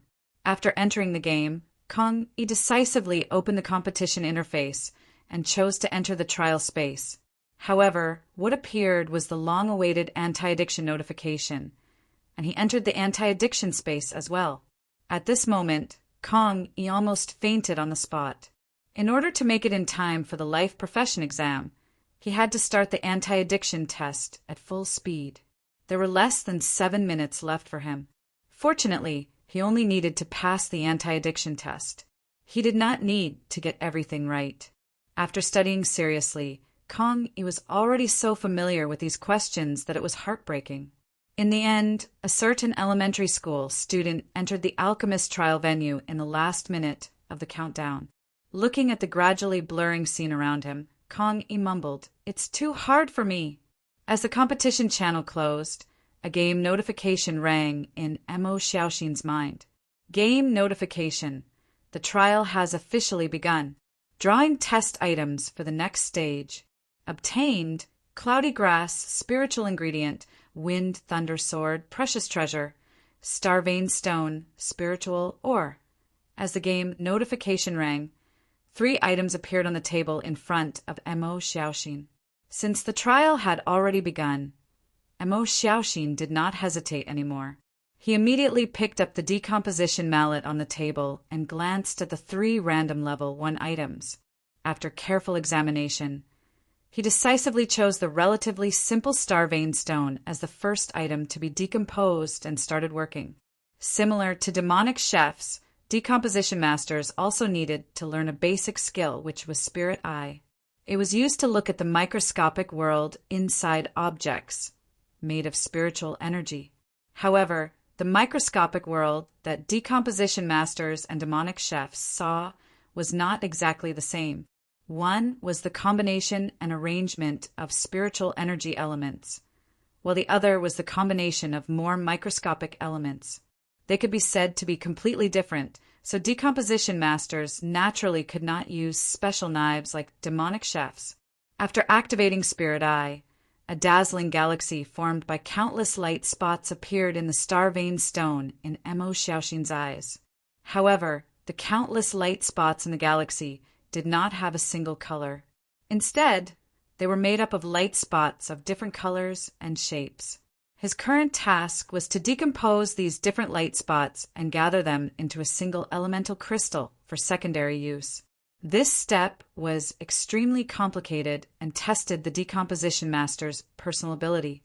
After recalling the elemental table recorded in the decomposition master's beginner's handbook, Mo Xiaoxin began to use the decomposition mallet to lightly hit the star vein stone.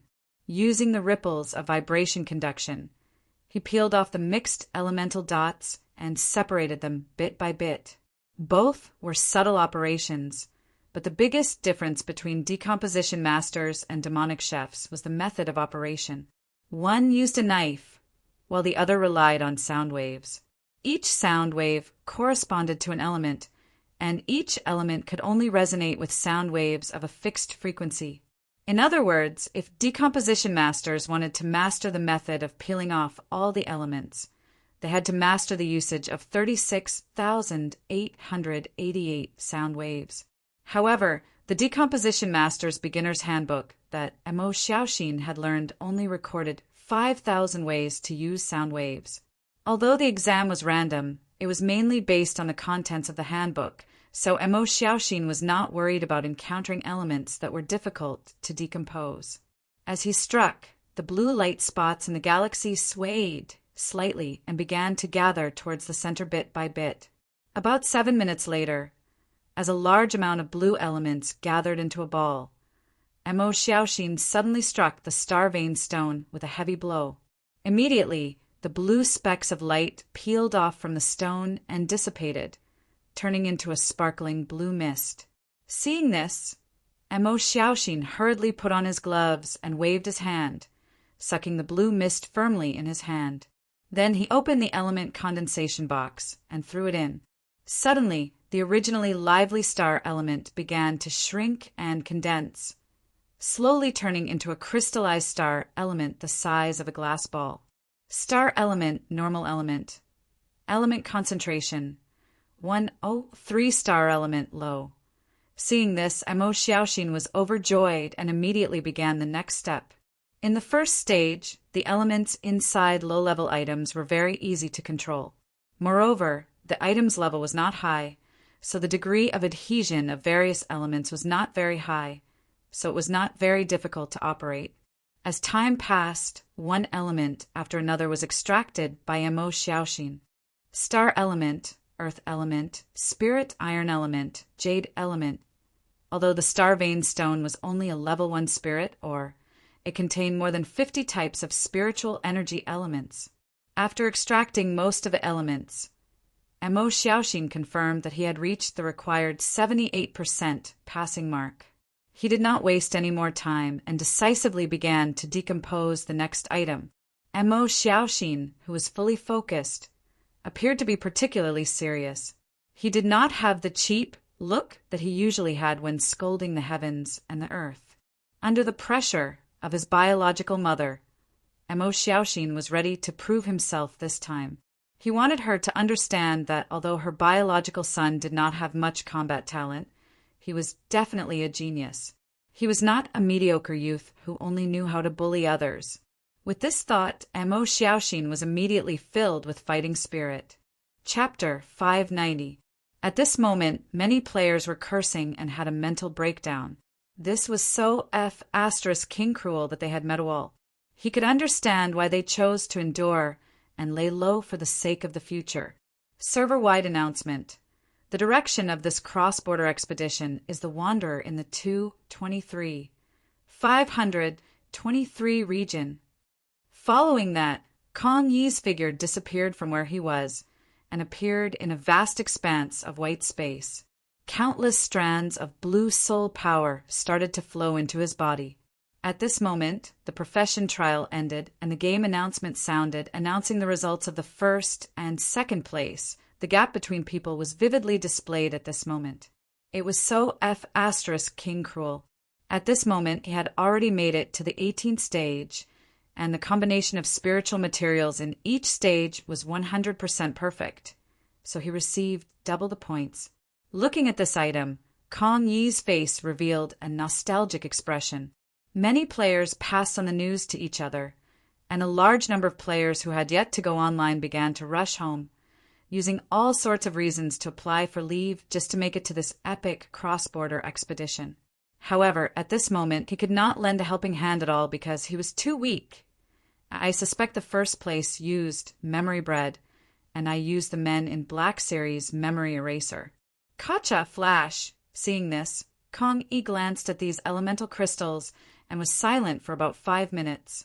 Then, his hands began moving again. Server-wide announcement. Players, please get ready. The cross-server expedition will begin in an hour. Please get ready.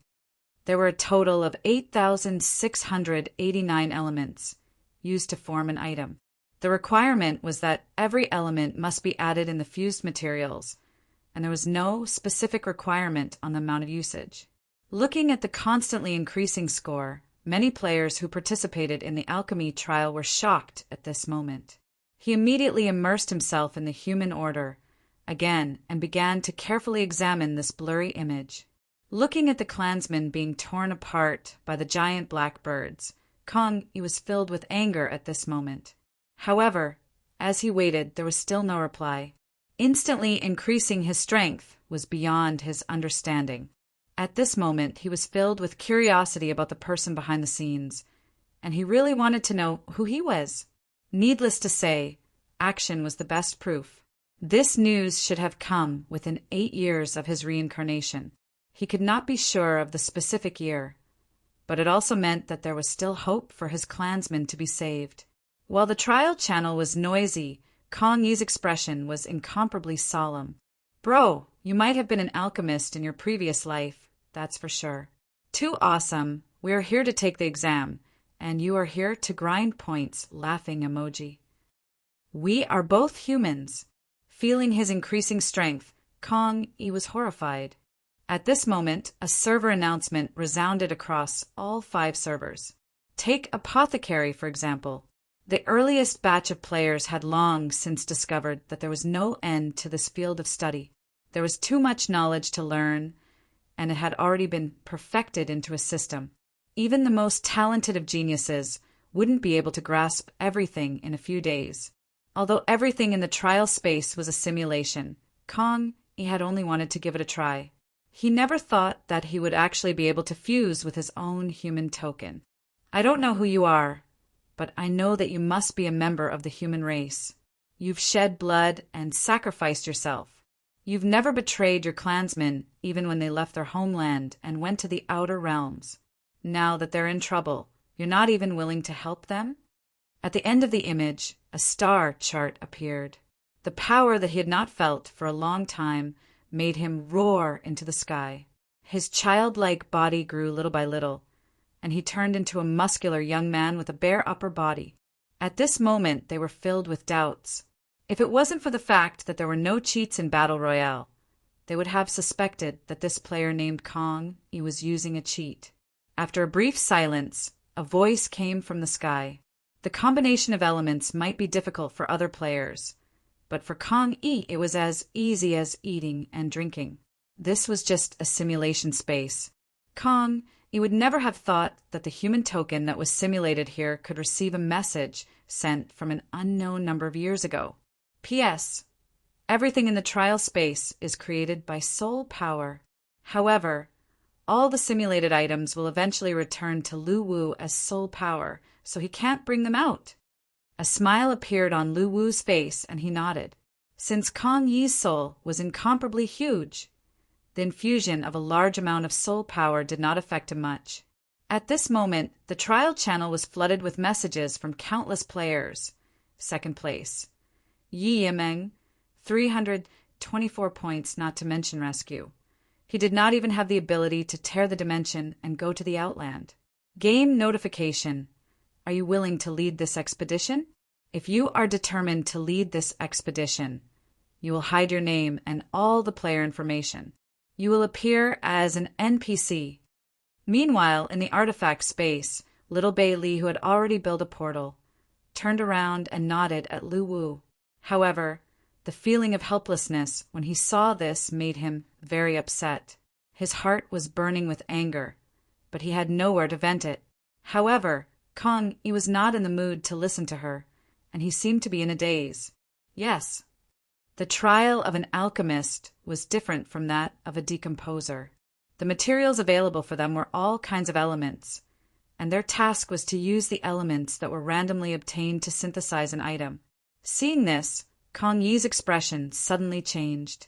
Since he had cultivated the Emperor's mirror and promised Bei Li to shoulder the burden of the human race, how could he sit back and watch when his people were in trouble? This was his response to Kong Yi. Human token Kong Yi. Third place. Cheap Hippie, 297 points. This was the solution that Zhu Shan had sent to him. It could be seen that the situation was very dangerous, but he did not have the ability to rescue them at all. Seeing this item, a trace of nostalgia appeared on Kong Yi's face. He had heard everything that Kong Yi had said to him just now, and he had also checked the distress message from the Outland. However, when it came to the expedition, they thought of the passion and the high reward, and they became excited. At this moment, Kong Yi's face was bleak. It had been half a year, and the expedition was here again. The horn of war was suddenly sounded. How could they not be excited? Under his control, various elemental crystals turned into mist and fused with each other. At this moment, Kong Yi's heart was filled with anxiety. He believed that no matter how big the crisis was, Zhu Shan would be able to hold on for 8 years. Still, no one replied to Kong Yi. Congratulations, you have successfully completed this challenge. You have obtained 30,000 points as a reward. Appraisal complete. We are not playing the same game. I am autistic. While the trial of the decomposer was going on, and the players were competing with each other for first place. On the screen, yellow sand filled the sky, and countless human warriors were chained to stone pillars. Giant black birds soared in the sky, occasionally landing to peck at the chained human warriors, tearing off their flesh and devouring them. As the human ancestor, how could he not care about the plight of his people? However, he did not have any ability at the moment, but he knew that the person behind the scenes definitely had a way. Server-wide announcement. Temporary mission Interworld Expedition is about to begin. All players, please be prepared and purchase items and consumables in advance. You will not be able to purchase items from the shop after the Interworld Expedition. After checking the patterns, Kong immediately confirmed the other party's identity. I need your help. Hearing the ear-piercing cries of the giant blackbirds, Kong could not help but clench his fists, his eyes filled with anger. Brother, you're too much. You're already first, and you're still farming. Are you trying to anger us to death? That's enough. After a brief silence, Kong spat out 2 words. He quickly exited the human token space and began to check the source of the news. I failed to merge a level 1 spiritual 3 times. When I looked up, the first place was already more than 30,000 points. Did I miss something? Black man ? JPG. Moreover, he had personally participated in the basic construction of many elements fusion, so it was naturally very easy for him. First place.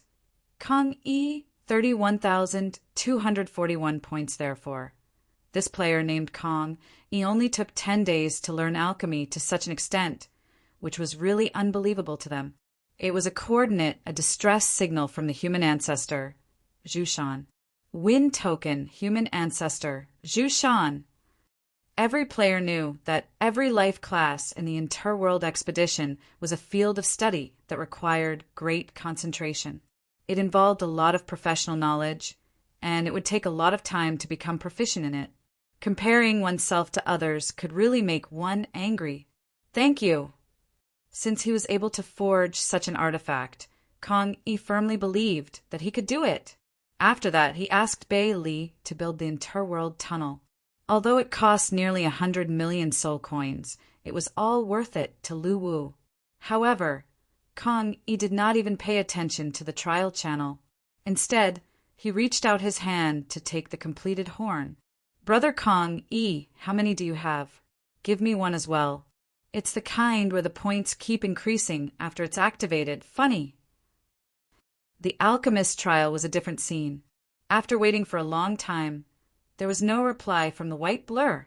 It was also divided into many stages, and each stage was scored according to the quality of the synthesized item. After all, it was too illogical. He did not know why the person behind the scenes was still unwilling to talk to him. However, as the power in his body continued to increase and solidify, Kong suddenly became excited. As more and more elements were added, the outline of the item became clearer. After about 10 minutes of fusion, the item gradually took shape. In just half an hour, Kong had an absolute advantage, leading the second place by almost 100 points. Although he did not have the ability to travel through the void like before, he still felt intoxicated. Time passed bit by bit as they waited. He subconsciously opened the space mailbox in the human token. At this moment, he looked up at the sky and murmured. At this moment, a blurry image suddenly appeared in his mind. As for the time, Kong could not guess. To the astonishment of all the participants of the alchemist trial, Kong who was ranked first, had a sudden increase of 30,000 points. At the same time, a game notification popped up in front of the stunned Kong. After watching it repeatedly, Kong suddenly raised his head and looked at the top of the trial space that was covered by the white blur. The players who were participating in the alchemist trial were completely dumbfounded when they saw the ranking on the top right corner. Please help our people. At this moment, Kong looked like he was begging. Fire pattern holder, Kong ancestor. At this moment, in the alchemist trial space, many players were dumbfounded when they saw the ranking on the top right corner. His gloved hands kept moving, and the elements in front of him kept fusing under his control, turning into new materials. At this moment, the spiritual material of the 19th stage appeared. It was an item in the shape of a horn, and there were many runes engraved on it. The moment it completely formed, a simple and unadorned aura surged. Item details: a human communication token invented by the ancient human emperor, Xiaoyi. It is used to send messages between humans. Messages sent through this item can cross the barrier of space and be sent to the human token of the other party for storage. Every human token has its own unique pattern used to identify the identity of the sender of the message. Chapter 591. This person sat cross-legged on the 5-colored cloud, surrounded by 10 prayer beads. He was smiling as he looked at Kong Yi and the army of players behind him. At this moment, he flapped his wings and charged towards the army of players. As part of the Calamity Army, they were not afraid of death. From the moment the battle began, they had already decided that only death would stop. From time to time, black crows would descend from the sky, tearing apart their skinny bodies and devouring their remaining flesh and blood. As a result, many figures became badly mutilated, and some even completely disappeared. Looking at the sky full of yellow sand and the completely unfamiliar scene, the players were curious, but at the same time they felt a deep sense of sorrow. At the center of this heart stood thousands of stone pillars that reached into the sky. At the bottom of each stone pillar was a thin rune chain that bound a figure. Kill! They covered the sky like dark clouds, as if the end of the world had come. As he twisted his body, Kong Yi swung the burning battle axe in his hand. The axe will cut through the barrier of space and suddenly flew towards Donghuang Tai. When the black clouds covered the sky, the battle was about to begin. Just now, a message was sent to his mind. The black crows in the sky were shot down like raindrops, but the players were still killing mercilessly. In other words, if they died in the battle, they could still be resurrected after the battle. The first cry came from the army of the middle server. Looking across, the mountains and plains were filled with human warriors. It was like a scene from a dream.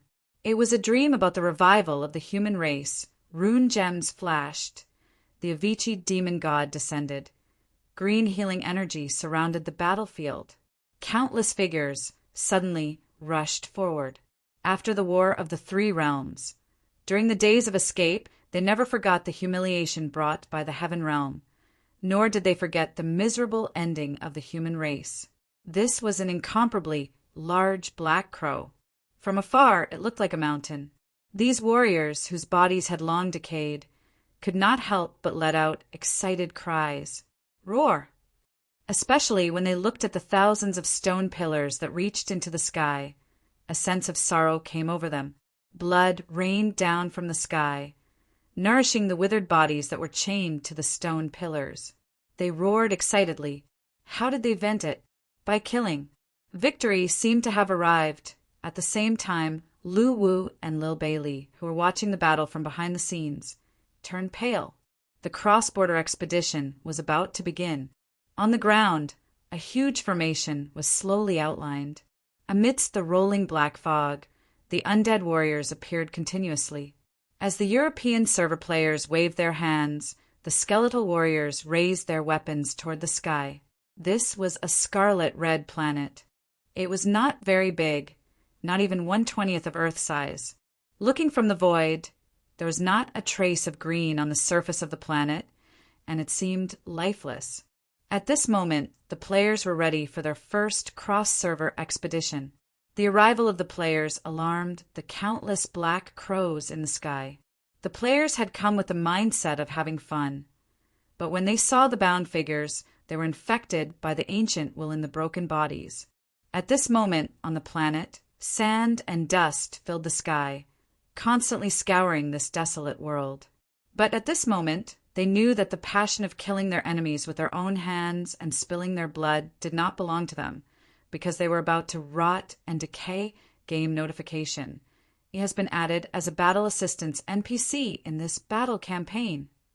At this moment, countless rays of white light soared into the sky from all around the players. They solidified and gradually turned into an unbreakable barrier. As the scarlet red axe intent advanced, it was constantly weakened. By the time it reached Donghuang Tai, there was only a gust of wind left, blowing his long hair. After the dust settled, Countless figures appeared in front of the human warriors. At this moment, Kong Yi's expression changed. They had the same bloodline inheritance, and they were all humans. After experiencing the ravages of wind and sun, the figures tied to the stone pillars were shriveled and looked miserable. I lost to you in the battle of the three realms. I admit that you are stronger than me, but your incarnation is not enough. Whoosh! With a long cry, it quickly flapped its wings, trying to dodge the attack. At this moment, an incomparably huge figure rose from the horizon. As it spread its wings, sand and dust filled the sky, and a long cry resounded through the desolate world. Cross-world mission. Rescue the humans imprisoned on the wandering planet. Please be careful of the Black Raven army that is lying in ambush on this planet. They were no strangers to this figure. He was the pioneer of the human race, and also the human general who led them to fight against the enemy. During this period, Lu Wu was constantly investigating the situation on the wandering planet, preparing for the arrival of the players. Seeing this figure, the faces of those human warriors who were chained on the stone pillars became incomparably excited. Rescuing the human warriors was originally a mission in the game. The ancestor of the human race, Kong Yi. Hundreds of millions of players arrived at this moment. Facing the enemy, they unleashed their absolute combat power. At this moment, the prayer beads in Dong Huang Tai's hand rotated again, and the space shook violently. I will bring you all home. Kong Yi turned his head to look at the figures tied to the stone pillars and made a promise. Then he faced the black figure that blotted out the sky and the sun. A large number of players who received the message from their friends rushed home, or found a game room to enter the battle. Countless genetic warriors in the Asia server transformed their bodies. Their bodies bulged as if they were inflated, and their solid muscles symbolized absolute strength. They were also ready for a fierce battle. It was not that he was a warmonger, but that he was only fighting for his people. The purpose of killing was so that the younger generation of the human race would not have to kill anymore. Anger arose spontaneously. The steel torrent of the technology army lifted up their cannons and muzzles, aiming at the dark clouds in the sky. However, they were horrified to find that they could not move at all. With fiery red hair and a crimson battle axe in his hand, he exuded a domineering aura. It's enough to kill you. As he spoke, Kong Yi strode toward the East Emperor Tai. During this period, all kinds of excuses for taking leave emerged one after another. Countless shadows of totem beasts materialized in the air, and ancient totem stone pillars suddenly descended. In an instant, tens of thousands of beasts roared and roared at the sky. At this moment, there were less than 100 people left alive. You are not the East Emperor Tai. After a brief moment of shock, Kong Yi pointed his axe at the figure and said in a deep voice. As he spoke, he took a step forward, and like a giant shield, he stood in front of the players. However, they did not have the right to choose death. The runic chains had sealed all the power in their bodies, and they did not even have the power to struggle. Even if they were alive, it was a fate worse than death. The immortal of the human race. Crimson flames and battle intent rose as Kong Yi strode toward the East Emperor Tai with determined steps. Looking at the smiling East Emperor Tai, Kong Yi clenched the battle axe in his hand. Although it was lamentable to bury their corpses in a foreign land, the most lamentable thing was that they would not be able to witness the revival of the human race. At this moment, a figure leaped out from the group of players, and in the blink of an eye, it turned into a giant that could hold up the sky. Kong Yi, aren't you dead? How did you do it? How did you create such a large-scale human army in such a short period of time? Dong Huang Tai said with a smile. However, if their souls were scattered in this distant foreign land after they died, it would be difficult for these players' souls to return to the 6 paths of reincarnation. During this period, the number of online players in the battle continued to increase. This was the connection from the bloodline, and it was also the inheritance of the ancient will. Although they could still observe the battle with the artifact, they could not summon the players back due to the distance. Roar! Lil Bei Li immediately took over the control of the artifact and began burning soul coins to strengthen the channel between worlds. She wanted to establish contact with the players again. At this moment, they felt that they were hallucinating. It was said that before people died, they would see the scene that they longed to see the most, the battle axe in his hand burned with crimson flames, and the battle intent that he had not felt for a long time burned in his chest. At this moment, the players had no idea that a huge crisis had occurred. They instinctively wanted to follow this figure and move forward, but a crimson barrier appeared behind Kong Yi, blocking all the figures that wanted to move forward. At this moment, East Emperor Tai looked at Kong Yi and said, "You've become weaker." This was because they did not want to see any of their clansmen die for them, who were about to decay. This was the pioneer of the human race, the power that belonged to the human race. Upon hearing this, East Emperor Tai turned his wrist, and a prayer bead floated in the palm of his left hand. With a light flick, the surrounding space shook violently and became extremely unstable. Black spatial cracks appeared continuously. Sand and dust rolled up to a height of 1,000 meters, obscuring their vision. They struggled to breathe. At this moment, they were like locusts descending on the army of players that suddenly appeared. Outside the glaring white barrier, a figure penetrated through the white light and arrived. After a short contact, they were defeated. Even the players themselves did not know why they were angry. This anger came from the feedback in their bloodline. It was as if every drop of blood in their bodies, or even every cell, was reacting with anger. The flames ignited his body, and Kong Yi suddenly swung his battle axe forward.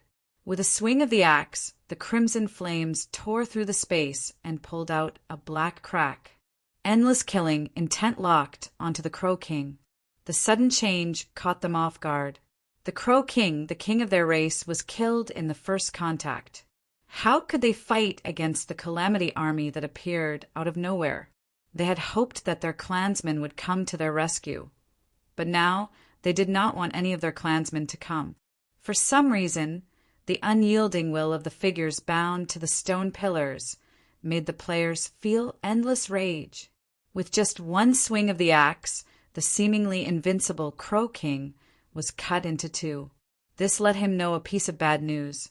The artifact that was closely connected to the players had been isolated. At this moment, the person behind the scenes was using soul power to repair it. At this moment, the Crow King felt that his body had become extremely sticky. He looked down and saw that the thing that was restricting his movements was the materialized, blood-red killing intent. They were sincerely proud of this. Thinking of this, Kong Yi gripped the battle axe tightly and said with a serious expression, without needing the game's notification, the players already knew who the enemy was in this battle. At this moment, in the battle below, the dark clouds had dispersed.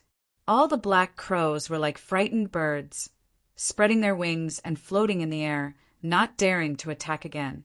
East Emperor Tai nodded. "I am his incarnation. I stayed here to set up this trap, just to wait for you guys. My original intention was to capture Xiaohao, who was still escaping, but I did not expect that the one here would be you, who I thought was already dead. Moreover, you actually brought such a large human army with you. This is really a surprise." The sandstorm blinded their eyes. They quietly waited for the arrival of death. Just like that, day after day, they forgot about time. The only thing they remembered was the obsession of reviving the human race. As the two forces collided, the players advanced with absolute dominance. A large number of black crows were shot down, and countless figures waved their sharp blades and cast spells in the rain of blood. This was because even they were blocked out by this barrier. From the game's notification, they knew that after this cross-world expedition started, they would not be able to open the shop. Therefore, every player bought a large number of potions and made preparations. In the first battle outside the territory, the Calamity Army had displayed astonishing power. Chapter 592. Before the players landed on the Wandering Star, Lu Wu had carefully investigated the planet. Little did he know that Dong Huang Tai's incarnation had been lying in ambush for years, waiting for the human warriors who had escaped from the outer region to rescue their people. At this moment, the players were caught in an unprecedented crisis. The players used to be proud of their ability to resurrect and fight again like a perpetual motion machine. However, at this moment, facing the enchantment that Dong Huang Tai's incarnation had meticulously set up, even the artifact was temporarily isolated. It could not pass through the enchantment and connect all the players at once. Although he could take away 100,000 players at once, there were hundreds of millions of players. Even Lu Wu could do nothing. At this moment, Bei Li was constantly burning the soul coins in her storage to strengthen the connection between the artifact and the players. She was burning with anxiety and wanted to save the people as soon as possible. However, the crisis had arrived. At this moment, Kong Yi stood up. He had been through many ups and downs, but he was still the ancestor of humanity. This was not a title. He needed to be the backbone of the human race and shoulder the heavy responsibility of protecting the human race. This time, he chose to continue to protect the human race and buy time for Lu Wu. The fiery red constantly collided with a world shrouded in five-colored brilliance. The players felt inexplicably heavy when they saw this scene. They wanted to join the battle and fight the enemy with this NPC, but the crimson enchantment stopped them from moving forward. Facing Dong Huang Tai's incarnation, Kong Yi, who had not fully recovered, knew that it would be difficult for him to win. However, he did not step back. Behind him was the future hope of the human race and the only remaining flame of revival for the human race. How could he retreat? Roar! The burning battle axe split the brilliance and struck the defensive layer formed by the 3 prayer beads on the surface of the Dong Huang's incarnation. The prayer beads shook violently, but Kong Yi held on to the battle axe tightly, clenching his teeth. He did not let go even though his internal organs were in pain from the shock. Kong Yi, how about submitting to the heavenly realm? There's still human descendants in the heavenly realm. Becoming their leader is not a bad choice. Roar! Traitors are not fit to be called humans. They are already the dogs of the heavenly realm. Do you want me to be the dog king? Don't humiliate me. As he spoke, Kong Yi lowered his arm to suppress the violent shaking of the prayer beads. Seeing that Kong Yi was still the same as before, without any thoughts of belonging, Dong Huang Tai sighed. With a wave of his hand, the remaining 7 prayer beads around him separated and flew behind Kong Yi, toward the blood-red barrier that prevented players from advancing. Dong Huang! Seeing this, Kong Yi's eyes almost popped out of their sockets, and he immediately turned to pounce on the 7 prayer beads. Because he knew that the players were the hope and future of the human race, he could not stand by and watch as they were killed by Dong Huang. Seeing Kong Yi pouncing over, Dong Huang's incarnation revealed a smile and flicked his finger. Immediately, the 7 beads suddenly linked together and transformed into a 7-star sword that suddenly turned around and pierced towards Kong Yi's neck. Puff! Blood splattered everywhere. Kong Yi's head flew high into the air. This order caught Kong Yi off guard, and his neck was pierced by the sharp 7-star sword and severed. Seeing this scene, the players roared in anger. Their hearts couldn't stop trembling. They didn't want to watch others fight for them. They wanted to kill and fight together. The figures that were chained to the stone pillars also roared in grief and indignation. The one who was fighting was their pioneer, their general, and also the guardian of the human race. However, the smile on Dong Huang's face quickly froze. Even without a head, the figure was still standing there like a towering mountain, not moving in the slightest. The crimson battle axe was still burning fiercely. As he waved it, it fiercely struck one of the prayer beads. This attack also caught Dong Huang off guard. Crack! The 7-star sword dissipated, and the leading prayer bead shattered into countless crystals and drifted away. Kong Yi didn't stop, and the 2nd axe followed closely. Crack! The 2nd prayer bead shattered. So what if I lost my head? I am the ancestor of the human race, the guardian of the human race. Even death cannot erase the mark on my body. Xing Tian Wu Gan Qi, fierce, will always be there. The battle axe in Kong Yi's hand once again ignited with raging flames, and it shattered the third prayer bead. At this moment, Dong Huang Tai's incarnation was stunned. Roar! Even without a head, Dong Huang Tai seemed to hear Kong Yi roaring at the sky. His unyielding fighting spirit didn't disappear with the loss of his head. Instead, it became even more resolute, just like the figure standing there. At this moment, the spirit of the human ancestor, Kong Yi, infected all the players present. Roar! The players couldn't help but roar at the sky along with this soundless roar. The human warriors who were imprisoned screamed hysterically as well. In their minds, many human warriors who had fought bloody battles but were eventually buried in the river of history appeared. Even though their bodies were broken, they yearned for power. They yearned to fight alongside the human ancestor. Even if it was only for a short second, the glory of that second was equivalent to eternity in their hearts. Looking at Kong Yi, who still had absolute fighting power, the smile on Dong Huang's incarnation's face finally disappeared, and he became extremely gloomy. He reached out and controlled the 3 prayer beads around him. 2 of them shot towards Kong Yi, and the other 4 gathered around him. They began to spin rapidly around Kong Yi, continuously tearing space cracks, trying to trap him. Kong Yi, who had lost his head, began to wave his battle axe, trying to break through the seal. However, he couldn't break through the seal formed by the 6 prayer beads. At this moment, the last prayer bead flew towards the players again under Dong Huang Tai's control. As it approached the blood-red barrier, it dispersed into countless white light figures and began to bombard the barrier. For Dong Huang, Kong Yi couldn't be left alive, but the descendants of the human race couldn't be left alive either, because the human race had unlimited potential. With so many human warriors left in the outworld, the day of their comeback would come in the future. By then there might be more Kong Yis, or even a new human emperor. He wanted to strangle the human race so that they would never be able to rise again.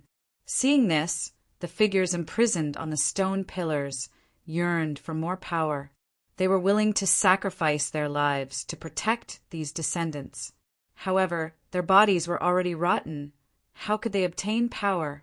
At this moment, a voice rang in their minds. It was Lu Wu's voice. At this moment, Bei Li had strengthened the space tunnel. Although Lu Wu could mobilize his soul power, he still couldn't send the players back in one go. At this moment, the crisis had already arrived. Therefore, he asked these human warriors a question. Are you willing to burn your last flame of life to protect the future of the human race?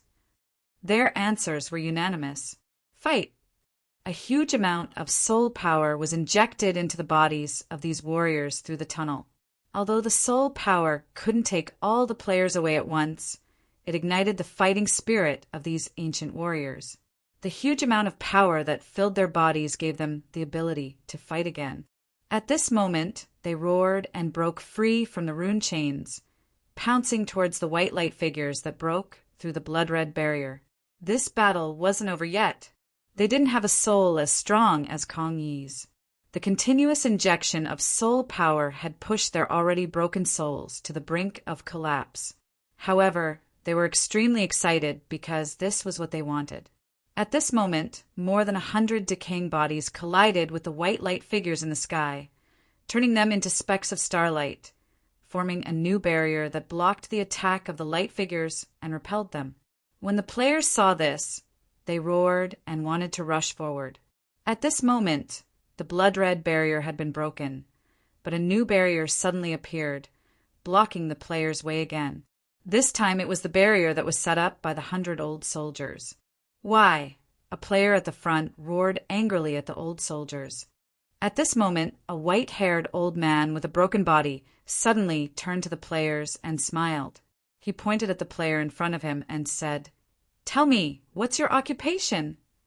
The player who was pointed at immediately said, "Player!" The old man shook his head and said again, Tell me, what's your occupation? The player who was pointed at immediately said, Player! The old man shook his head and said again, True occupation.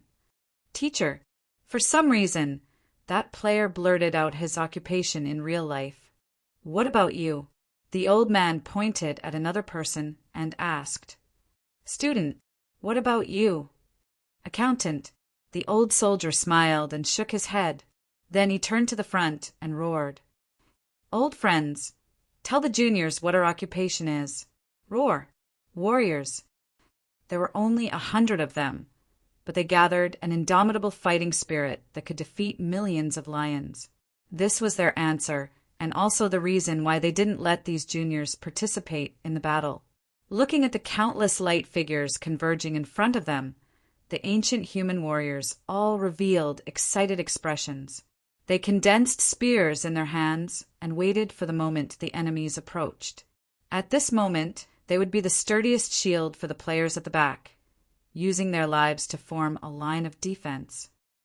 Old friends, remember this moment. It will accompany you on your final journey until the end. The old man with a broken body said as he took a step forward and led the human warriors into the sky, facing the starlight that filled the sky. The old man roared angrily, and 100 or so people immediately shouted in unison, Immortal humans! At this moment, a horn fell from the sky and landed in front of the barrier. After the players analyzed it, they discovered that the old man's name was Zhu Shan. Human Ancestor, Zhu Shan. Chapter 593. Outer Realm, Rogue Planet. Looking at the human warriors who had recovered their strength and broken free from the runic chains, Dong Huang's avatar was filled with indescribable shock. After the Battle of the Three Realms, in order to prevent humans from rising in the Outer Realm, Dong Huang's main body had chosen to leave the Three Realms and continue his pursuit. During this period, his main body had first killed human ancestor Kong Yi. After confirming that his soul had dissipated, he had targeted human ancestor Zhu Shan, who was also fleeing, and captured him and all his clansmen. However, his main body hadn't directly killed Zhu Shan. This was because he hadn't been able to find any traces of the last human ancestor, Xiaohao. Thus, he had set up a trap to lure Xiaohao over. It was also at that time that he had left his avatar to lie in ambush and set up a sealing barrier. His goal was to kill all the human warriors who had escaped into the Outer Realm. However, the avatar hadn't met human ancestor Xiaohao. Instead, it had met human ancestor Kong Yi, who had thought had dissipated long ago. What surprised him even more was that the over 100 human warriors who served as bait and were chained to the stone pillars had broken free from their seals and regained their unparalleled fighting strength. Back then, he had personally seen these human warriors on their last breaths. Their bodies had been torn apart by the black crows, and their souls had been on the brink of collapse under the harsh weather. How had he done it?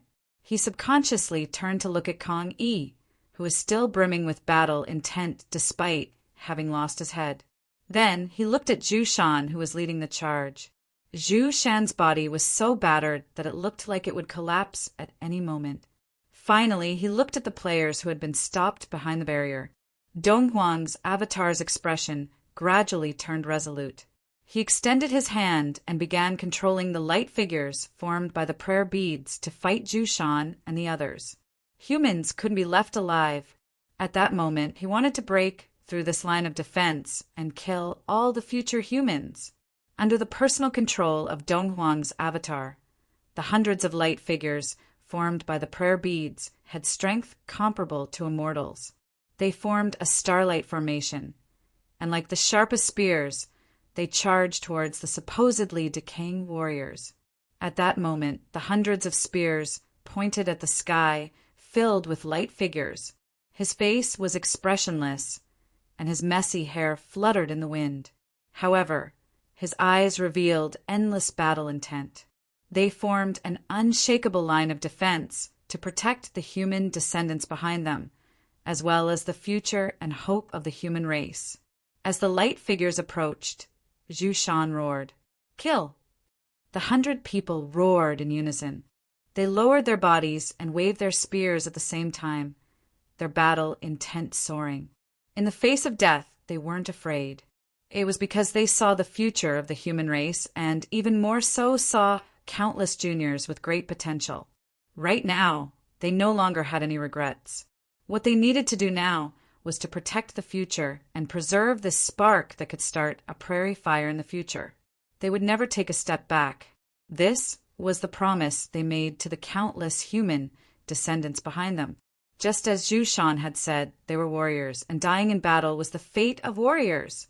At this moment, no matter how dazzling the starlight filled the sky, the line of defense forged by their flesh and blood did not budge. Seeing this, Dong Huang's clone's expression turned extremely gloomy. At this moment, 3 of the prayer beads had shattered, and the remaining 6 were blocking Kang Yi's attempt to break out of the encirclement. The remaining 1 could be controlled, but it was unable to break through the ancient warrior's defense line and kill the future of the human race. The human race was a powerful force of the past. However, the human race had displayed tenacious combat power, making him feel troubled. Everything had exceeded his expectations. After thinking for a while, he decisively took out another thought. He turned into a light figure and charged at the players. The pressure was reduced. Kang Yi, who had lost his head, increased the power of his axe. He kept attacking the boundary formed by the thought. At this moment, Dong Huang's clone could no longer sit still. He finally stood up and flew toward Kang Yi. The boundary's power was mobilized and surged into Dong Huang's clone. He formed a seal with one hand, and the lightning seal formed. The dark clouds in the sky surged, and with a loud boom, a thick bolt of lightning smashed down from the sky, blasting Kang Yi's body. Blood splattered and flowed down his body. Kang Yi didn't stop swinging his axe. Protecting the human race was a mission that had been imprinted in his soul. It had been so in the past, and it hadn't changed now. Boom! The burning axe seemed to be roaring, and the boundary formed by the thought beads shook violently. Seeing this, Dong Huang's clone made another hand seal. Several bolts of lightning struck down and struck Kang Yi's body. He had never doubted Kang Yi's strength. Back then, even though the human emperor had disappeared, the 8 human ancestors had joined forces to severely injure the other celestial emperor, Taishan. In fact, what shocked him the most was Kang Yi's tenacity. He had been like this since the Battle of the 3 Realms. He had dragged his heavily injured body and led his clansmen to the outer realm. He would rather die than surrender. Later, when he was being hunted by his main body, he had never compromised. Even though the road ahead had been bumpy, he had never thought of giving up. However, just when he thought that Kang Yi had become a thing of the past, he had actually returned. He was as tenacious as ever, unwilling to compromise. His determination was as strong as ever. The hardships hadn't smoothed out his edges. He was still the same Kang Yi. Even though his combat power was no longer as strong as before, his spirit had never changed. Under the attack of the lightning, Kang Yi's body trembled. Blood flowed down like sweat. The power attacking the boundary became weaker and weaker. Seeing this, Dong Huang Tai smiled again. So what if you're strong? You're still exhausted. At that moment, he suddenly turned his head and looked into the distance, at the area where the players were. Flames. Flames that blotted out the sky, dyed half the sky red, and stung the eyes. At that moment, the bodies of the human ancient warriors were burning. Their physical bodies were slowly devoured by the flames, revealing their solid blue souls. Facing the light and shadow battle formed by the 2 prayer beads, the human ancient warriors decisively abandoned their physical bodies and burned their souls. When the flames faded, many young figures appeared in the sky above the battlefield. They raised their spears in high spirits. It was as if they were in the prosperous era of the human race. Old friends, I bid you farewell here. May the human race continue to prosper. Zhu Shan, who was in the lead, turned to look at his comrades. After abandoning their physical bodies, these old friends became extremely young in Zhu Shan's eyes. They looked exactly the same as he remembered when they were young. That was an era that he couldn't return to. It was also a time when the human race had flourished. Back then, they represented the new generation and future of the human race. However, the future was behind them now, and they were just a group of elders who were about to decay. All they could do was to burn their last bit of strength and protect them until the end of their lives. Roar! Hundreds of spears were raised and slammed down, creating ripples in the air. The price of burning their souls was to disappear forever. However, none of them regretted it. Instead, they smiled. When the light and shadow battle arrived, the human ancient warriors under the blue soul soared into the sky and faced them head-on. In the battle, Zhu Shan's soul was penetrated by the light and shadow again and again, becoming thinner and thinner. However, he still rushed to the front, because he was the human ancestor. It wasn't a name, but a mission and a heavy burden. When the starlight gathered and his soul was completely torn apart, Zhu Shan roared his last cry in this world. The human race is immortal! Roar! More than 100 ancient warriors shouted in unison and respectfully sent off this forerunner of the human ancestor race. Then they once again threw themselves into the battle. This scene deeply shocked the players and Lu Wu, who was behind the scenes. Back then, North Sea was the same. She chose to fight against the heavens for him and helped him escape the crisis of the God Seal. Later on, the great Emperor of Dongyu chose to bear the consequences of his mistake and paid the price of a law at this moment. These human ancient warriors were the same. Even if they were to burn their souls, they would protect the descendants of the human race. Along the way, Lu Wu realized that although he was carrying a heavy burden, there were many strangers who used their lives as light to illuminate his path. It turned out that he wasn't alone on this path. Other than Bailey, he didn't have anyone to rely on. In fact, he just didn't notice the followers hiding in the dark. They had always been there. However, at every critical moment, there would always be someone who would walk out from the darkness and choose to accompany him with their lives, seeing these human ancient warriors burning their souls and choosing this battle method. The East Emperor's incarnation was stunned. At this moment, Kong Yi's body, which was sealed, started burning. Like the human ancient warriors, he was exhausted and chose to burn his soul in exchange for the last bit of strength. Although he had lost his head, Kong Yi still remembered what he said before. He said to the ancient warriors, "I'll bring you home." Now he went back on his words and did not do what he said. The continuous fall of the ancient warriors made Kong Yi's heart ache. However, he didn't choose to give up. He used to be a player, so he knew that the future of the players was the future of the human race. As long as they were alive, the golden age of the human race would eventually arrive. Therefore, he couldn't go back on his words this time. In order to protect the players, he chose to burn himself like the ancient warriors. His blood was boiling in the flames, and his body was being eaten by the flames bit by bit. Then a blue soul emerged. The flames on the battle axe turned blue at this moment. As Kong Yi waved it, a dazzling blue light burst out. Boom! A crack appeared on the crystal formed by the prayer beads, and it started to spread in all directions. At this moment, the seal, which had withstood countless lashes, could no longer bear the burden. Under the disbelieving gaze of the East Emperor's incarnation, Kong Yi, who had lost his body, broke through the seal and attacked. The world in front of him was instantly engulfed in blue flames. The East Emperor's incarnation struggled violently, but his headless body held him tightly.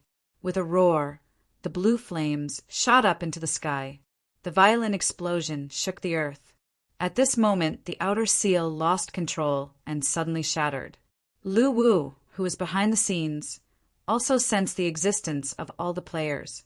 He silently kept all the players, including the souls of the players who had died in the battle against the Black Raven army, into his artifact. Then he turned his head to look at the center of the explosion. At this moment, a figure climbed up from the deep pit, trembling. He looked extremely pathetic. He turned to look at the devastation around him. but he still had a smile on his face.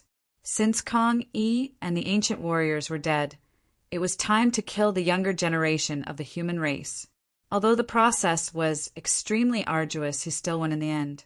However, when he raised his head, he saw a figure floating above his head, staring at him coldly. He was very familiar with the aura that this person exuded, and he couldn't help but shiver. "The Emperor!" The East Emperor's incarnation cried out.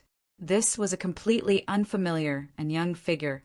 He had never seen him before, but the aura he exuded was unique to the Emperor. Fear emerged from the bottom of his heart. Although he was only the incarnation of the East Emperor and not his real body, he still had his own feelings and emotions. He was genuinely afraid of the Emperor who once stood at the peak of power in the three realms.